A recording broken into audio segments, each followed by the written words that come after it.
Okay come on buddies. അപ്പോൾ നമുക്ക് അടുത്ത ചാപ്റ്ററിലേക്ക് പോകാം, ബോഡി ഫ്ലൂയിഡ്സ് ആൻഡ് സർക്കുലേഷൻ അല്ലേ. So let's see body fluids and circulation. വളരെ സിമ്പിൾ ആയിട്ടുള്ള ചാപ്റ്റർ ആണ്, അത്യാവശ്യം വലിപ്പമുണ്ട് കേട്ടോ, പക്ഷെ പേടിക്കണ്ട. അപ്പോൾ കഴിഞ്ഞ കണ്ടോ നമ്മൾ ബ്രീത്തിങ് എത്ര പെട്ടെന്ന് നമ്മൾ പഠിച്ചു തീർത്ത് അല്ലേ, അതേപോലെ നമ്മളിത് പഠിച്ചു തീർക്കും. Okay, so let start. ഇതിൽ ആദ്യ ഭാഗത്ത് നമുക്ക് പഠിക്കാനുള്ളത് ബ്ലഡിനെ കുറിച്ചാണ്. ബ്ലഡിന്റെ കോമ്പോസിഷൻ ആണ് കേട്ടോ, നന്നായി ശ്രദ്ധിച്ചോ, ഈസി ആയിട്ട് ഞാൻ പഠിപ്പിച്ചുതരാം. Okay, ബ്ലഡിന്റെ composition. എടാ ചോറല്ല തിന്നത്, വേറെ റൈസാ, Afghani kushka rice, that's it, got it. അതേ ഇവിടെ താഴത്ത് കിട്ടുള്ളൂ, അതുകൊണ്ടാണ്. സാർ സോളജി എക്സ്ക്രീറ്ററി ചാപ്റ്റർ നല്ല എക്സ്പ്ലെയിൻ ചെയ്ത് എടുക്കുമോ? എക്സ്ക്രീഷൻ നമുക്ക് എടുക്കാം ഇൻഷാ അല്ലാഹ്. നമുക്ക് ഐ തിങ്ക് ഇപ്പം അല്ലല്ലോ, ഇപ്പം നമ്മൾ ബോഡി ഫ്ലൂയിഡ് വരലുള്ളൂ. എക്സ്ക്രീഷൻ ഞാൻ അടിപൊളിയായിട്ട് എല്ലാം പഠിപ്പിച്ചിട്ടുണ്ട്. എല്ലാം ഞാൻ അടിപൊളിയായിട്ടില്ല നിങ്ങൾ പഠിപ്പിച്ചിരുന്നെങ്കിൽ അത് നമ്മൾ അടിപൊളി ആവാത്ത.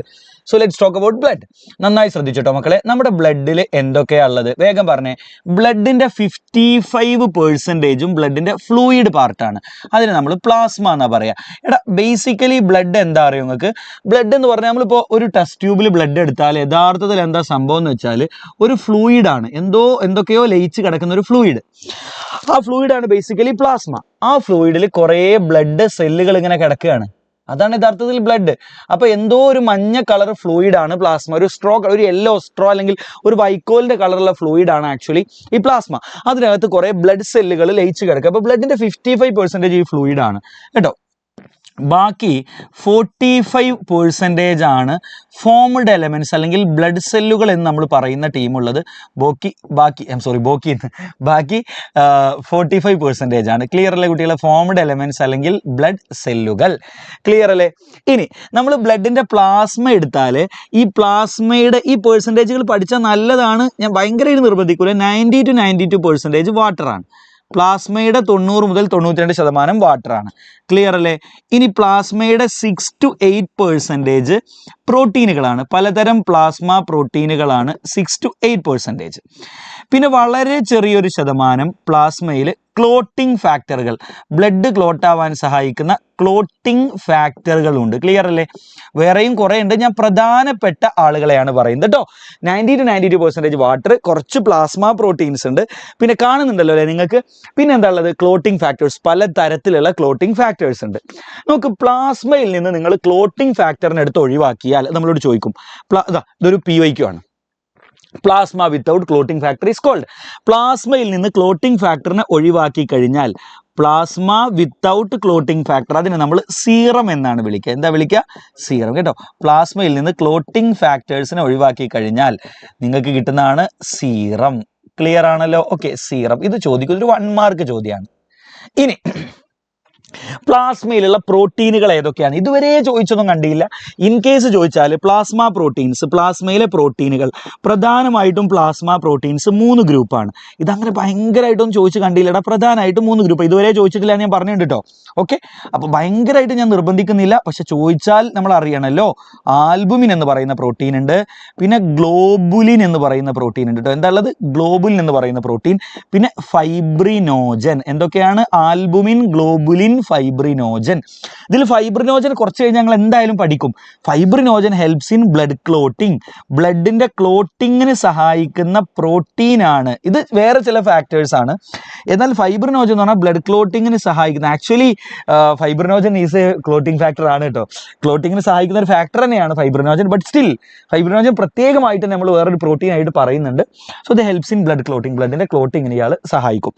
ഇനി അടുത്തത് ഗ്ലോബുലിൻ. ഗ്ലോബുലിൻ എന്ന് പറഞ്ഞാൽ നമ്മുടെ ബോഡിയിലേക്ക് വരുന്ന രോഗാണുക്കളൊക്കെ അറ്റാക്ക് ചെയ്യുന്ന പ്രോട്ടീൻസ് ഒക്കെ ഗ്ലോബുലിൻസ് ആണ്. So they helps in defence. Okay, defence of body, നമ്മുടെ ബോഡിയുടെ ഡിഫെൻസ് മെക്കാനിസം, ബോഡിയിലേക്ക് വരുന്ന രോഗാണുക്കളൊക്കെ അറ്റാക്ക് ചെയ്യുന്നത് ഈ ഗ്ലോബുലിൻ പ്രോട്ടീനുകളാണ്. അതായത് നിങ്ങളുടെ ആൻറ്റിബോഡികളെല്ലാം ഗ്ലോബുലിൻ എന്ന് പറയുന്ന ഗ്രൂപ്പിൽ പെടുന്ന ആളുകളാണ്. ആൽബുമിൻ ബ്ലഡിൻ്റെ ഓസ്മോട്ടിക് ബാലൻസ് മെയിൻറ്റെയിൻ ചെയ്യാൻ, അതായത് ബ്ലഡിലെ അയോണിക് ബാലൻസ് ഒക്കെ മെയിൻറ്റെയിൻ ചെയ്യാൻ സഹായിക്കുന്ന പ്രോട്ടീനാണ്. So it helps in osmotic balance, ബ്ലഡിൻ്റെ ഓസ്മോട്ടിക് ബാലൻസിന്. ഓസ്മോട്ടിക് ബാലൻസ് എന്ന് പറഞ്ഞാൽ അയോണിക് ആൻഡ് വാട്ടർ, അയോണിക് എന്നല്ല ശരിക്കും, സൊല്യൂട്ട് ആൻഡ് വാട്ടർ ബാലൻസ് എന്ന് നമുക്ക് പറയാം. ഓസ്മോട്ടിക് ബാലൻസ് മെയിൻറ്റെയിൻ ചെയ്യാൻ സാധിക്കും. അപ്പോൾ അത് പഠിക്കാൻ ഭയങ്കര ഇമ്പോർട്ടൻ്റ് ഒന്നുമല്ല കേട്ടോ. It's not that important. Clear അല്ലേ? സാറെ പഠിച്ച് പഠിച്ച് മറന്നുപോയി എന്നൊക്കെ തോന്നുന്നു, അതെന്താ? ഓക്കെ, ഞാൻ എക്സ്പ്ലെയിൻ ചെയ്തുതരാം. പഠിച്ച് മറക്കുക എന്തുകൊണ്ടാ, അല്ലെങ്കിൽ മറക്കാതിരിക്കാം, പഠിച്ചതൊന്നും മറക്കാതിരിക്കാൻ നമ്മൾ എന്തൊക്കെ കാര്യങ്ങളാണ് ചെയ്യേണ്ടത് എന്നുള്ളത്. ഒന്നും മറക്കാതൊന്നും ഇരിക്കില്ല കേട്ടോ. ഇപ്പോൾ നമുക്ക് ആർക്കും അത് എനിക്ക് പോലും പറ്റില്ല, ഞാൻ പറഞ്ഞാൽ തള്ളയിക്കും. അത് പഠിച്ചതൊക്കെ മറക്കാതിരിക്കുക, അത് വി ഓൾ ഫോർഗെറ്റ്. ഓക്കെ, നമ്മൾ കുറേ പഠിച്ചാലും നമ്മൾ കുറേ മറക്കും, it's A part of that man. Okay, പക്ഷേ എങ്ങനെ നമ്മൾ കുറേ പഠിക്കുക എന്നുള്ളതിനേക്കാളും ഇമ്പോർട്ടൻ്റ് ആണ് കുറേ മറക്കാതിരിക്കുക എന്നുള്ളത്, അല്ലേ? അപ്പോൾ എങ്ങനെ മറക്കാതിരിക്കുക എന്നുള്ളതിനെ കുറിച്ചൊരു വീഡിയോ ഞാൻ അടുത്ത ദിവസങ്ങളിൽ ചെയ്യുന്നുണ്ട്. ഓക്കെ, നമ്മുടെ ചാനലിൽ വരും. അപ്പോൾ യു ക്യാൻ സീ ദാറ്റ്. ഇവിടെ ഞാൻ ക്ലാസ് കഴിഞ്ഞിട്ട് പറഞ്ഞുതരാം. Okay, come. ഇപ്പം നിങ്ങൾ ശ്രദ്ധിക്കുക, അങ്ങനെ മറവിനെ കുറിച്ച് ആലോചിച്ചാൽ പിന്നെ നിങ്ങൾ ആലോചിച്ച് പഠിക്കാനേ തോന്നുമോ? നിങ്ങൾ നമുക്ക് MBBS കട്ടി ബുക്കുകൾ പഠിക്കുന്നു മറക്കുന്നു എഴുതിയിട്ടും പഠിക്കാതിരിക്കും നമ്മളില്ല, അല്ലെ? എന്തായാലും മരിക്കൂല എന്ന് കരുതി നമ്മൾ ജീവിക്കാതിരിക്കണ്ടോ? എന്നതുപോലെ മറക്കും എന്ന് കരുതിയിട്ട് പഠിക്കാതിരിക്കരുത്. You just study man. Okay, so look, albumin helps in osmotic balance of blood, globulin defence mechanism and fibrinogen blood ക്ലോട്ടിങ്ങിന് സഹായിക്കും. That's it. ക്ലിയർ അല്ലേ? ഇനി നമ്മൾ നോക്കാൻ പോകുന്നത് നമ്മുടെ ഫോംഡ് എലമെന്റ്സ് ആരൊക്കെയാണെന്നാണ്. നന്നായി ശ്രദ്ധിച്ചോ, ആരൊക്കെയാണ് നമ്മുടെ ബ്ലഡിലെ ഫോംഡ് എലമെന്റ്സ് എന്ന്. ഫോംഡ് എലമെന്റ്സ്, അതായത് ബ്ലഡ് സെല്ലുകൾ ആരൊക്കെയാണ് നിങ്ങൾക്ക് അറിയാലോ, പെട്ടെന്ന് പറഞ്ഞേ. ഒന്നാമതാണ് RBC, റെഡ് ബ്ലഡ് സെൽ, അല്ലേ? രണ്ടാമതാണ് WBC, വൈറ്റ് ബ്ലഡ് സെൽ. മൂന്നാമത്തേതാണ് പ്ലേറ്റ്ലെറ്റുകൾ. ക്ലിയർ ആണല്ലോ? ഓക്കെ, RBCയുടെ പ്രത്യേകത 5 മുതൽ 5.5 മില്യൺ RBC കാണാൻ പറ്റും നിങ്ങൾക്ക്. 1 മില്ലിമീറ്റർ ക്യൂബ് ബ്ലഡ് എടുത്താൽ ഇത്രയും RBC കാണാൻ പറ്റും. കണക്ക് കറക്റ്റ് പഠിക്കണമെന്നൊന്നും ഞാൻ പറയില്ല കേട്ടോ, അതങ്ങനെ പഠിക്കണം നിർബന്ധമില്ല, ഞാൻ ജസ്റ്റ് പറയുന്നുള്ളൂ. 6000 to 8000 per millimetre cube blood. 1 millimetre cube blood എടുത്ത് 6000 മുതൽ 8000 WBC കാണാം. പ്ലേറ്റ്ലെറ്റ് നോക്കൂ നിങ്ങൾ, 1.5 to 3.5 ലാക്ക് പ്ലേറ്റ്ലെറ്റുകൾ നിങ്ങൾക്ക് കാണാം per millimetre cube blood. 1 millimetre cube blood എടുത്താൽ. അപ്പോൾ ഇതിൽ നിങ്ങൾക്ക് മനസ്സിലായ കാര്യം എന്താ? ഏറ്റവും കൂടുതലുള്ള ഫോംഡ് എലമെന്റ് ആരാ? RBC ആണ്. So it is the most abundant blood cell കേട്ടോ. ഏറ്റവും കൂടുതലുള്ള ആൾ ആരാണ്? ഇയാളാണ്. അത്ര പഠിച്ചാൽ മതി. മോസ്റ്റ് അബണ്ടന്റ് ആരാണ് കുട്ടികളെ? RBC ആണ്. അത്ര പഠിച്ചൂടെ, ബാക്കിയൊന്നും അറിയണമെന്നില്ല. ആ കണക്കൊന്നും അത്ര ഇമ്പോർട്ടൻ്റ് അല്ല കേട്ടോ. I want to become doctor sir. You can you people, നിങ്ങളെല്ലാവരും പറ്റും കേട്ടോ. നിങ്ങൾക്ക് അറിയില്ലേ, ഞാൻ 4 A+ 10ാം ക്ലാസ്സിൽ ഞാൻ പറഞ്ഞില്ലേ, ഒട്ടും മാർക്കില്ലാതെ ആളുകളൊക്കെ എന്നെ പറ്റി ഭൂലോക ദുരന്തം എന്നൊക്കെ എന്നെ വിളിച്ചിരുന്നു പണ്ട്. അത്രയൊന്നും വിളിച്ചില്ലല്ലോ, അവരൊക്കെ ഉള്ളിൽ അങ്ങനെയൊക്കെ ആയിരുന്നു. അവിടെ നിന്നല്ലേ ഞാൻ റാങ്ക് അടിച്ചത്. My rank was 38.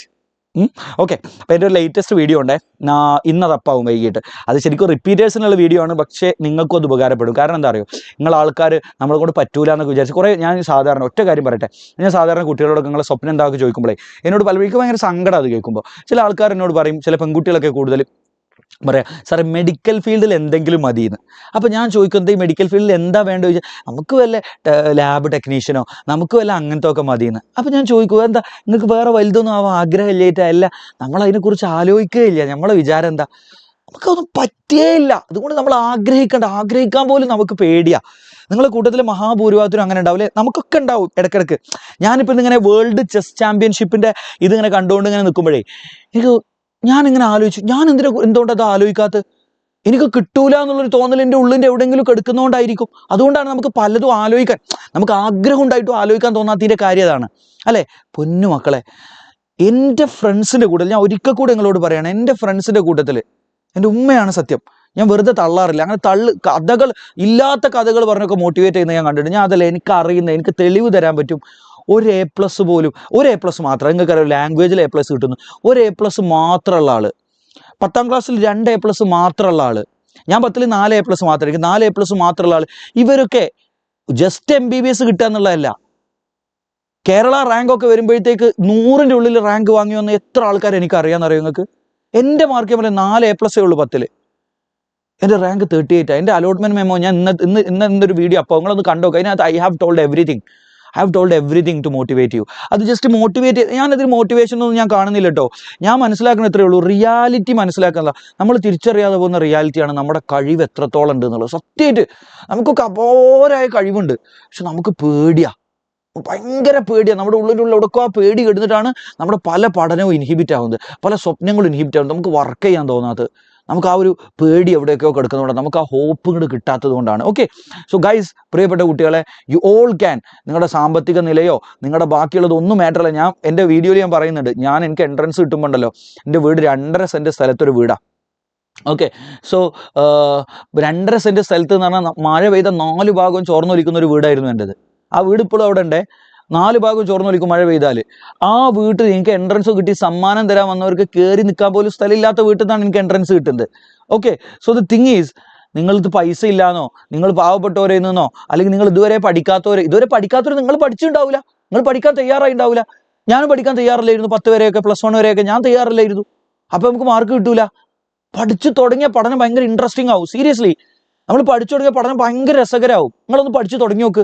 നമ്മൾ വിചാരിക്കും പഠനത്തിന്റെ രസത്തിലേക്ക് കയറിയ, നിങ്ങൾ മനസ്സിലാക്കേണ്ടത്, നമുക്കൊരു ഉദാഹരണം, പഠിപ്പികൾ എന്ന് പറഞ്ഞാൽ പഠിക്കണം. നമ്മൾ അങ്ങനത്തെ ഗ്രൂപ്പിനെ കണ്ട് ശീലിച്ചിട്ടുള്ളത് പഠിപ്പ് എന്ന് പറഞ്ഞാൽ മാരക പഠിപ്പ് മാത്രം, കളി എന്ന് പറഞ്ഞാൽ മാരക കളി മാത്രം അല്ല. പഠിപ്പ് it's A part of life. അതൊരു ഹാൻഡ് ഇൻ ഹാൻഡ് ആയിട്ട് പോകും. ബട്ട് നിങ്ങൾ അതിന് വിചാരിക്കണം. നിങ്ങൾ വിചാരിച്ചാൽ നിങ്ങൾക്ക് നടക്കാത്തതായി ലോകത്തൊന്നുമില്ല. പക്ഷെ 2 കാര്യമുണ്ട്. എഫേർട്ട് ഇടണം, വിചാരിക്കണം. നിങ്ങൾക്ക് എവിടെ എത്താനല്ലോ അല്ലേ എഫേർട്ട് ഇടണം. ഞാൻ എൻ്റെ ഈ യൂട്യൂബ് കമന്റ് സെക്ഷനിലൊക്കെ വന്ന് കോഴിത്തരം കാട്ടുന്നവരെ എന്തുകൊണ്ട് ചീത്ത പറഞ്ഞറിയോ? അവർ പഠിക്കാത്തതോടല്ലേ, പഠിക്കാത്ത ഒരു കുട്ടിനെ ഞാൻ ചീത്ത പറയാറില്ല. മാർക്കില്ലാത്തതിൻ്റെ പേരിൽ ഒരു കുട്ടിയെ ഞാൻ മോശമായി കാണാറില്ല. കാരണം എന്താ അറിയോ? മാർക്കില്ലാത്തവന് ഒരുപക്ഷെ ഭയങ്കര വലിയ ഫുട്ബോളർ ആവാനായിരിക്കും പോണത്, ഭയങ്കര വലിയ ക്രിക്കറ്റർ ആവാനായിരിക്കും പോണത്, ഭയങ്കര വലിയ എന്റർപ്രണർ ആവാനായിരിക്കും പോണത്. അവൻ നാളെ ചിലപ്പോൾ വേറെ വലിയ രീതിയിൽ അച്ചീവ് ചെയ്യാൻ പോകുന്ന ആളാവും. എല്ലാവരും ഞാൻ പഠനത്തിന്റെ ടേമിൽ കാൽക്കുലേറ്റ് ചെയ്യാറില്ല. പക്ഷേ ഏതെങ്കിലും ഒന്നിൽ നിങ്ങൾ ഇൻവെസ്റ്റ് ചെയ്തേ പറ്റൂ, ഏതെങ്കിലും ഒന്നിൽ കഷ്ടപ്പെടാൻ തയ്യാറായേ പറ്റൂ. ഏതെങ്കിലും ഒന്നിൽ നിങ്ങൾ കഷ്ടപ്പെടാൻ മനസ്സില്ലാത്തവൻ, അവൻ എനിക്ക് വെറുപ്പാണ്. കഷ്ടപ്പെടാൻ മനസ്സില്ലാത്തവൻ, ഹാർഡ് വർക്ക് ചെയ്യാൻ മനസ്സില്ലാത്തവൻ, ജീവിതത്തെക്കുറിച്ച് സ്വപ്നങ്ങളില്ലാത്തവൻ എനിക്കിഷ്ടമല്ല അത്തരം ആളുകളെ. അപ്പൊ അതുകൊണ്ടാണ് ഞാൻ പലപ്പോഴും കമന്റ് സെക്ഷനിൽ വന്നിട്ട് നിങ്ങൾ പഠിക്കുന്നില്ലെങ്കിൽ നിങ്ങളെ ഇമ്പ്രൂവ് ചെയ്യാൻ പറ്റുന്ന മേഖലകൾ ഉണ്ടല്ലോ, അതിൽ പോയി വർക്ക് ചെയ്തോ. എനിക്കത് ഓക്കെ ആണ്. I am happy with that. ഇനി എനിക്ക് മക്കളുണ്ടായാലും ഞാൻ അവരെല്ലാവരും പഠിച്ചോ എന്നല്ല പറയാം. അവർക്ക് ഇഷ്ടമുള്ള, അവർക്ക് കഴിവുള്ള ഒരു മേഖല ഉണ്ടാവുമല്ലോ, ഒന്നോ അതിലധികമോ മേഖല ഉണ്ടാവുമല്ലോ, അതിൽ ഹാർഡ് വർക്ക് ചെയ്യണം. ആ ഹാർഡ് വർക്ക് ചെയ്യാതെ 24 മണിക്കൂർ സിനിമ കാണുക, 24 മണിക്കൂർ ഗെയിം കളിക്കുക, 24 മണിക്കൂർ യൂട്യൂബ് കാണുക. ഇതന്നെ യൂട്യൂബ് തന്നെ ഒറ്റ കാര്യം ഞാൻ പറയാം. What you generation are watching in YouTube? നിങ്ങൾ എന്താ കാണുന്നത് യൂട്യൂബിൽ? നിങ്ങൾ ആലോചിച്ച് നോക്ക്. നിങ്ങൾ ഫോളോ ചെയ്യുന്ന ആൾക്കാർ ഈ അടുത്ത്, നിങ്ങളാരും അങ്ങനെയാണെന്ന് ഞാൻ പറയുന്നില്ല, ഒരുപാട് +1 കുട്ടികൾ, നിങ്ങളെ പ്രായമുള്ള കുട്ടികൾ ഏറ്റവും ഫോളോ ചെയ്യുന്ന ഒരുത്തരാ തൊപ്പി കുപ്പി എന്നൊക്കെ പറഞ്ഞിട്ട്. ഡ്രഗ് കേസിൽ, മാരകമായ ഡ്രഗിന്റെ കേസിലാണ് പോലീസ് അറസ്റ്റ് ചെയ്തത്. നാളെ നിങ്ങളൊക്കെ ഡ്രഗ് ഡീലേഴ്സ് ആവാനാണ് പോകേണ്ടത്? നാളെ നിങ്ങളൊക്കെ ഡ്രഗ് ഉപയോഗിച്ച് അമ്മയും പെങ്ങളെയും തിരിച്ചറിയാൻ പറ്റാത്ത ആളുകളാവാനാണോ പോകേണ്ടത്? അല്ല. You want to be great, you have to be great, you need to be. അങ്ങനായി മാറുക വേണ്ടത്. ഗ്രേറ്റ് ആവുക എന്ന് പറഞ്ഞാൽ നിങ്ങൾക്ക് ഹാപ്പി ആയിട്ട് നടക്കാൻ പറ്റില്ല. ഈ ലോകത്തെ ഏറ്റവും മികച്ച കാറ്, ഏറ്റവും മികച്ച ഫോണ്, ഏറ്റവും മികച്ച ജീവിതം, ഏറ്റവും മികച്ച സാഹചര്യങ്ങൾ, അതിലേക്ക് നിങ്ങൾ എത്തിപ്പെടണം. അതിനുള്ള പൊട്ടൻഷ്യൽ നിങ്ങൾക്കുണ്ട്. ആ പൊട്ടൻഷ്യലിനെ ചോർത്തി കളയുന്ന ആളുകളുണ്ടല്ലോ, ആ ആളുകളെല്ലാം നിങ്ങൾ ഫോളോ ചെയ്യേണ്ടത്. Follow your life. Okay, U will get it. ഞാനിത് നിങ്ങൾ ആരെയും ഉദ്ദേശിച്ച് പറഞ്ഞതല്ല, ബട്ട് ഭയങ്കര സങ്കടം. ഞാനൊക്കെ അത്ര ലോ ലെവലിൽ നിന്ന് വന്നതുകൊണ്ടാണ്. അത്ര ലോ ലെവലിൽ നിന്ന് വന്നാൽ എനിക്കറിയാം, ആർക്കും പറ്റുമെന്ന് എനിക്കറിയാം. അങ്ങനെ പറ്റുമെന്നുള്ള കുട്ടികളുണ്ടല്ലോ, അങ്ങനെ പറ്റുന്നുള്ള കുട്ടികൾ അങ്ങനെ എല്ലാതായി പോകണം. ഭയങ്കര സങ്കടം. So we don't want that. എനിക്കറിയാം, ഇവിടെ ഞങ്ങളെ ഭയങ്കര കോമഡി പറഞ്ഞ് ഭയങ്കര ചിരിച്ച് നിങ്ങളെ ജനറേഷനിൽ പലരും ചെയ്യുന്ന, നമ്മളെ ജനറേഷൻ വലിയ മാറ്റമൊന്നുമില്ല കേട്ടോ. ഇങ്ങനത്തെ കാര്യങ്ങളൊക്കെ സപ്പോർട്ട് ചെയ്ത് എനിക്ക് കുറേ കയ്യടി കിട്ടേക്കും. ബിലാൽ സാർ ഭയങ്കര തഗ്ഗാണ്, ഭയങ്കര ഇതാണെന്നൊക്കെ നിങ്ങൾ ഇപ്പോൾ പറയും. പക്ഷേ ഞാൻ പറയാം, ഒരു 10 കൊല്ലം കഴിഞ്ഞ് നിങ്ങൾ തിരിച്ചാലോചിക്കുമ്പോൾ ആ സാർ നിങ്ങൾ സ്നേഹത്തോടെ ഓർക്കൂല, നിങ്ങളെ നശിപ്പിച്ച സാറായിട്ടേ ഓർക്കുള്ളൂ. I don't want to be remembered like that. അതുകൊണ്ടാണ് ഞാൻ ആര് കോഴിത്തരം കാട്ടിയാലും ഞാൻ ചീത്ത പറയും. ഞാൻ വേറെ കളികൾക്കൊന്നും നിൽക്കൂല. എന്നെ 10 കുട്ടികൾ കണ്ടാൽ മതി, 10 കുട്ടികൾ കണ്ടാൽ മതി. ആ 10 കുട്ടികൾ എന്നെ കണ്ടാലും ആ കുട്ടികൾ കുറെ കാലം പിന്നെ ഏറ്റവും മിനിമം അവരുടെ ജീവിതത്തിൽ കുറച്ച് നന്മ ഉണ്ടാക്കിയ ആളായിട്ട് ഓർക്കും. And I just want to be remembered like that. Okay, so anyway, come to the point. Okay, really sorry, I got some emotion. ഇത്തിരി ഇമോഷണലായി പോയി. Come here. So let start. നമുക്ക് ബ്ലഡിലേക്ക് തിരിച്ചു വരാം. ഓക്കെ, അത്രയുള്ള മക്കളെ, നിങ്ങൾ പഠിക്കാൻ തയ്യാറാവുക. ബാക്കിയെല്ലാം വരും. ലൈഫിലെല്ലാം നിങ്ങൾക്ക് കിട്ടും. You will get everything. We are happy. Look, ഞാൻ എത്ര ഹാപ്പിയാ നോക്ക്. നമ്മളെല്ലാം നമ്മുടെ വർക്ക് കറക്റ്റ് ചെയ്യും, അതിൻ്റെ ഒപ്പം ഹാപ്പി ആയിട്ട് ജീവിക്കും. That's it. Okay, so anyway really sorry. Okay, so come here. നമുക്ക് നേരെ അടുത്ത ഭാഗത്തേക്ക് പോകാം. ഓക്കെ, ഞാൻ നിങ്ങളെ കുറച്ച് സമയം കവർന്നെടുത്തു കേട്ടോ. So let's talk about formed elements. അപ്പോൾ ഇതിൽ നമ്മളോട് ആകെ ചോദിക്കാം, മോസ്റ്റ് അബണ്ടന്റ് ഏതാണെന്നാണ്. മോസ്റ്റ് അബണ്ടന്റ് ഏതാ കുട്ടികളെ? RBC ആണ്. It is the most abundant formed element. ഏറ്റവും കൂടുതലുള്ള ഫോംഡ് എലിമെന്റ് RBC ആണ്. ഇത് നമുക്ക് ഓരോരുത്തരെ കുറിച്ച് എന്താണ് ചോദിക്കുക നമുക്ക് നോക്കാം. ഓക്കെ, RBCനെ കുറിച്ച് എന്ത് ചോദിക്കും, WBCനെ കുറിച്ച് എന്ത് ചോദിക്കും, ആ കാര്യങ്ങളാണ് നമ്മൾ നോക്കാൻ പോകുന്നത്. നന്നായി ശ്രദ്ധിക്കുക. RBCനെ കുറിച്ച് വളരെ സ്പീഡിൽ നമുക്ക് പഠിച്ചു കേട്ടോ. ഓക്കെ, RBCയുടെ പ്രത്യേകത റെഡ് ബ്ലഡ് സെല്ലാണ്. ഇയാളുടെ ഷേപ്പ് എന്താണെന്ന് അറിയോ? ബൈ കോൺകേവ് ഡിസ്ക് ഷേപ്പാണ്. അതങ്ങനെ ചോദിക്കാനൊന്നും ചാൻസ് ഇല്ല. ഇൻ കേസ് മാക്സിമം എത്ര ചോദിക്കുള്ളൂ, biconcave disc shape. RBC അടക്കമുള്ള എല്ലാ ബ്ലഡ് സെല്ലുകളും ഫോം ചെയ്യുന്നത് ബോൺ മാരോയിലാണ് കേട്ടോ. Formed in red bone marrow. പ്രത്യേകിച്ച് ഇങ്ങനെ പറഞ്ഞാൽ നന്ന്, അല്ലെങ്കിൽ ജസ്റ്റ് ബോൺ മാരോ. നമ്മുടെ എല്ലാം എല്ലുകളുടെ ഉൾഭാഗത്തുള്ള, നോക്കൂ, വളരെ നമ്മുടെ നിങ്ങൾ ഈ ചിക്കനും ബീഫൊക്കെ തിന്നുന്ന ആളുകൾക്കറിയാം, അതിൻ്റെ എല്ലിൻ്റെ ഉൾഭാഗത്ത് വളരെ സോഫ്റ്റ് ആയിട്ടുള്ള ഒരു ഭാഗം ഉണ്ടാവും, അതാണ് ബോൺ മാരോ. അവിടെയാണ് എല്ലാവരും ഉണ്ടാകുന്നത്. ഇതിന് RBCയുടെ ലൈഫ് സ്പാൻ എന്ന് പറയുന്നത്, RBC ഉണ്ടായിക്കഴിഞ്ഞാൽ 120 ദിവസം ജീവിക്കും. എത്ര ദിവസം ജീവിക്കും?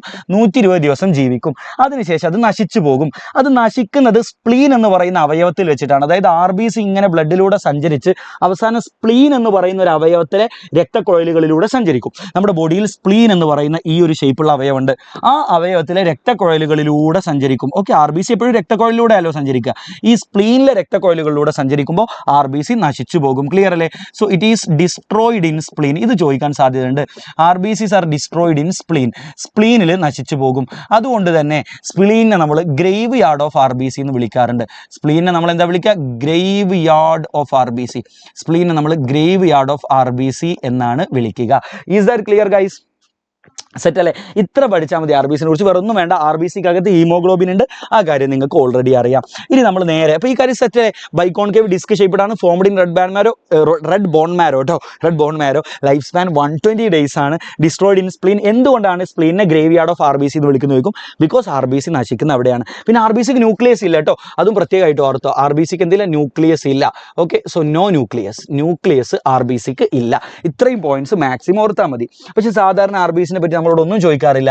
എപ്പോഴും ചോദിക്കാറ് WBCയെ കുറിച്ചാണ്. എന്തിനെ കുറിച്ചാണ് ചോദിക്കുക? WBCയെ കുറിച്ച് നമ്മൾ എന്തൊക്കെ അറിയേണ്ടത്? ഒന്ന്, WBC 2 ഗ്രൂപ്പാണ്. ഒന്നാമത്താണ് ഗ്രാനുലോസൈറ്റ്സ്. എന്താണ് ഇത്? ഇതേപോലെ ചോദിക്കൂട്ടോ. WBCയെ ക്ലാസിഫൈ ചെയ്യാൻ RBCനെ കുറിച്ച് ഇതുവരെ ചോദിച്ചിട്ടില്ല, പക്ഷെ WBCയെ കുറിച്ച് എന്തായാലും ചോദിക്കും. ഗ്രാനുലോസൈറ്റ്സ്, അഗ്രാനുലോസൈറ്റ്സ്. 2 ഗ്രൂപ്പ്. അവർക്ക് പറഞ്ഞേ, ഗ്രാനുലോസൈറ്റും അഗ്രാനുലോസൈറ്റുകളും. ക്ലിയർ ആണല്ലോ? ഗ്രാനുലോസൈറ്റ് ഗ്രൂപ്പിൽ ആരൊക്കെയാണെന്ന് അറിയാം നിങ്ങൾക്ക്? ഇവർക്ക് ന്യൂക്ലിയസ് ഉണ്ട്. WBCക്ക് എല്ലാം ന്യൂക്ലിയസ് ഉണ്ട്. ഗ്രാനുലോസൈറ്റ് ഗ്രൂപ്പിന്റെ പ്രത്യേകത, ഇവരുടെ സൈറ്റോപ്ലാസത്തിൽ നിങ്ങൾക്ക് ഗ്രന്യൂളുകൾ, തരിതരികൾ കാണാൻ പറ്റും. ക്ലിയർ അല്ലേ കുട്ടികളെ? തരിതരികൾ സൈറ്റോപ്ലാസത്തിൽ ഉണ്ടെങ്കിൽ അതാണ് ഗ്രാന്യൂൾ. ഓക്കെ, അവരാണ് ഗ്രാനുലോസൈറ്റ് എന്ന് വിളിക്കുക. 2 എക്സാമ്പിളേ ഉള്ളൂ. 3 എക്സാമ്പിൾ ഉണ്ട്. ഒന്നാമത്തെ ആളാണ് ന്യൂട്രോഫിൽ. എന്താണ് കുട്ടികളെ? ന്യൂട്രോഫിൽ. ക്ലിയർ അല്ലേ? രണ്ടാമത്തെ ആളാണ് ഇയോസിനോഫിൽ. എന്താണ് കുട്ടികളെ? ഇയോസിനോഫിൽ. നിങ്ങൾ ചിലപ്പോൾ ഈസ്നോഫിൽ എന്ന് പറഞ്ഞ് ശീലിച്ചിട്ടുണ്ടാവും അല്ലേ? ശരി, നിങ്ങൾക്ക് ഇഷ്ടമുള്ള പോലെ വിളിച്ചോ. മൂന്നാമത്താണ് ബേസോഫിൽ. എന്താണ്? ബേസോഫിൽ കേട്ടോ, ബേസോഫിൽ. Okay, basophil. ഇവരുടെ എല്ലാം സൈറ്റോപ്ലാസത്തിൽ ഗ്രന്യൂളുകൾ കാണാം, അതുകൊണ്ട് ഗ്രാനുലോസൈറ്റ് എന്ന് വിളിക്കുന്നത്. ഇനി അടുത്താണ് അഗ്രാനുലോസൈറ്റ്സ്. അഗ്രാനുലോസൈറ്റ് എന്ന് പറഞ്ഞാലോ, ഇവരുടെ സൈറ്റോപ്ലാസ്റ്റിൽ മക്കളെ നിങ്ങൾ ഗ്രന്യൂളുകളൊന്നും കാണൂല. ഇവരുടെ സൈറ്റോപ്ലാസ്റ്റിൽ നിങ്ങൾ ഗ്രന്യൂളുകളൊന്നും കാണൂല. അപ്പോൾ സൈറ്റോപ്ലാസ്റ്റിൽ ഗ്രന്യൂൾ ഇല്ലെങ്കിൽ അത്തരം ആളുകളെയാണ് നമ്മൾ എന്ത് വിളിക്കുക? അഗ്രാനുലോസൈറ്റ് എന്ന് വിളിക്കുക. ക്ലിയർ അല്ലേ? 2 എക്സാമ്പിളേ പഠിക്കാനുള്ളൂ. ഒന്നാമത്തെ ആളാണ് മോണോസൈറ്റ്. എന്താണ് കുട്ടികളെ? മോണോസൈറ്റ്. രണ്ടാമത്തെ ആളാണ് ലിംഫോസൈറ്റ്. മസ്റ്റായിട്ട് പഠിക്കണം, സ്ഥിരമായിട്ട്. കേരള ബോർഡ് എക്സാമിന് സ്ഥിരം ചോദ്യമാണ് WBCകളുടെ ക്ലാസിഫിക്കേഷൻ. ക്ലിയർ അല്ലേ? ഇനി ഇവരുടെ സ്ട്രക്ചർ ഒരു പക്ഷേ ചോദിച്ചാൽ, ഇവർക്കൊക്കെ ന്യൂക്ലിയസ് ഉണ്ട്. ന്യൂട്രോഫിലിന്റെ ന്യൂക്ലിയസ് നോക്കിയാൽ മക്കളെ നിങ്ങൾക്ക് കാണാം മൾട്ടി ലോബ്ഡ് ന്യൂക്ലിയസ്. NCERT ഇതിന് മനോഹരമായ ചിത്രം കൊടുത്തിട്ടുണ്ട്. ആ ചിത്രം ഞാൻ ഇതിനകത്ത് ആഡ് ചെയ്തിരുന്നു, പിന്നെ ഞാൻ ഡിലീറ്റ് ചെയ്താണ്. കുറച്ചുകൂടെ ഞാൻ വരച്ച് കാണിച്ചു തരുമ്പോൾ നിങ്ങൾക്ക് എളുപ്പമായിരിക്കും മനസ്സിലാക്കാൻ. ഒരുപാട് ലോബുകളിലാണ് ന്യൂക്ലിയസിൽ, കുറേ കുറേ ലോബുകൾ കണ്ടില്ലേ? മൾട്ടി ലോബ്ഡ് ന്യൂക്ലിയസ് ആയിരിക്കും. വരക്കാനും നിങ്ങളോട് ചോദിക്കില്ല, ഐഡന്റിഫൈ ചെയ്യാനേ ചോദിക്കത്തുള്ളൂ. ഓക്കെ, ദെൻ ഇയോസിനോഫിലിന്റെ ന്യൂക്ലിയസ് എപ്പോഴും നോക്കും ഒരു സ്പെക്ടക്കിൾ ഷേപ്പ്, ഈ ഒരു ഷേപ്പ്, നമ്മുടെ ഈ ഒരു ഇയർബഡിന്റെ ഒക്കെ ഷേപ്പ് പോലെയുള്ള ന്യൂക്ലിയസ് ആയിരിക്കും. എന്നാൽ ബേസോഫിലിന് കുറച്ചുകൂടി ഒരു എസ് ഷേപ്പ്ഡ് ന്യൂക്ലിയസ് ആയിരിക്കും ഉണ്ടാവുക. ബേസോഫിലിന് ഒരു എസ് ഷേപ്പ്ഡ് ന്യൂക്ലിയസ് ആണ് ബേസോഫിലിന് ഉണ്ടാവുക. നിറയെ ഗ്രന്യൂള്, നിങ്ങൾ ഏറ്റവും കൂടുതൽ ഗ്രന്യൂള് നിങ്ങളുടെ NCERT പിക്ചറിനകത്ത് കൊടുത്തിട്ടുള്ളത് ബേസോഫിലിന്. അപ്പോൾ നിറയെ നിങ്ങൾ ഈ ന്യൂക്ലിയസ് പോലും വൃത്തിക്ക് കാണാൻ പറ്റാത്ത രീതിയിൽ അത്രയും ഗ്രന്യൂൾസ് സൈറ്റോപ്ലാസ്റ്റിൽ ഉണ്ടാവും.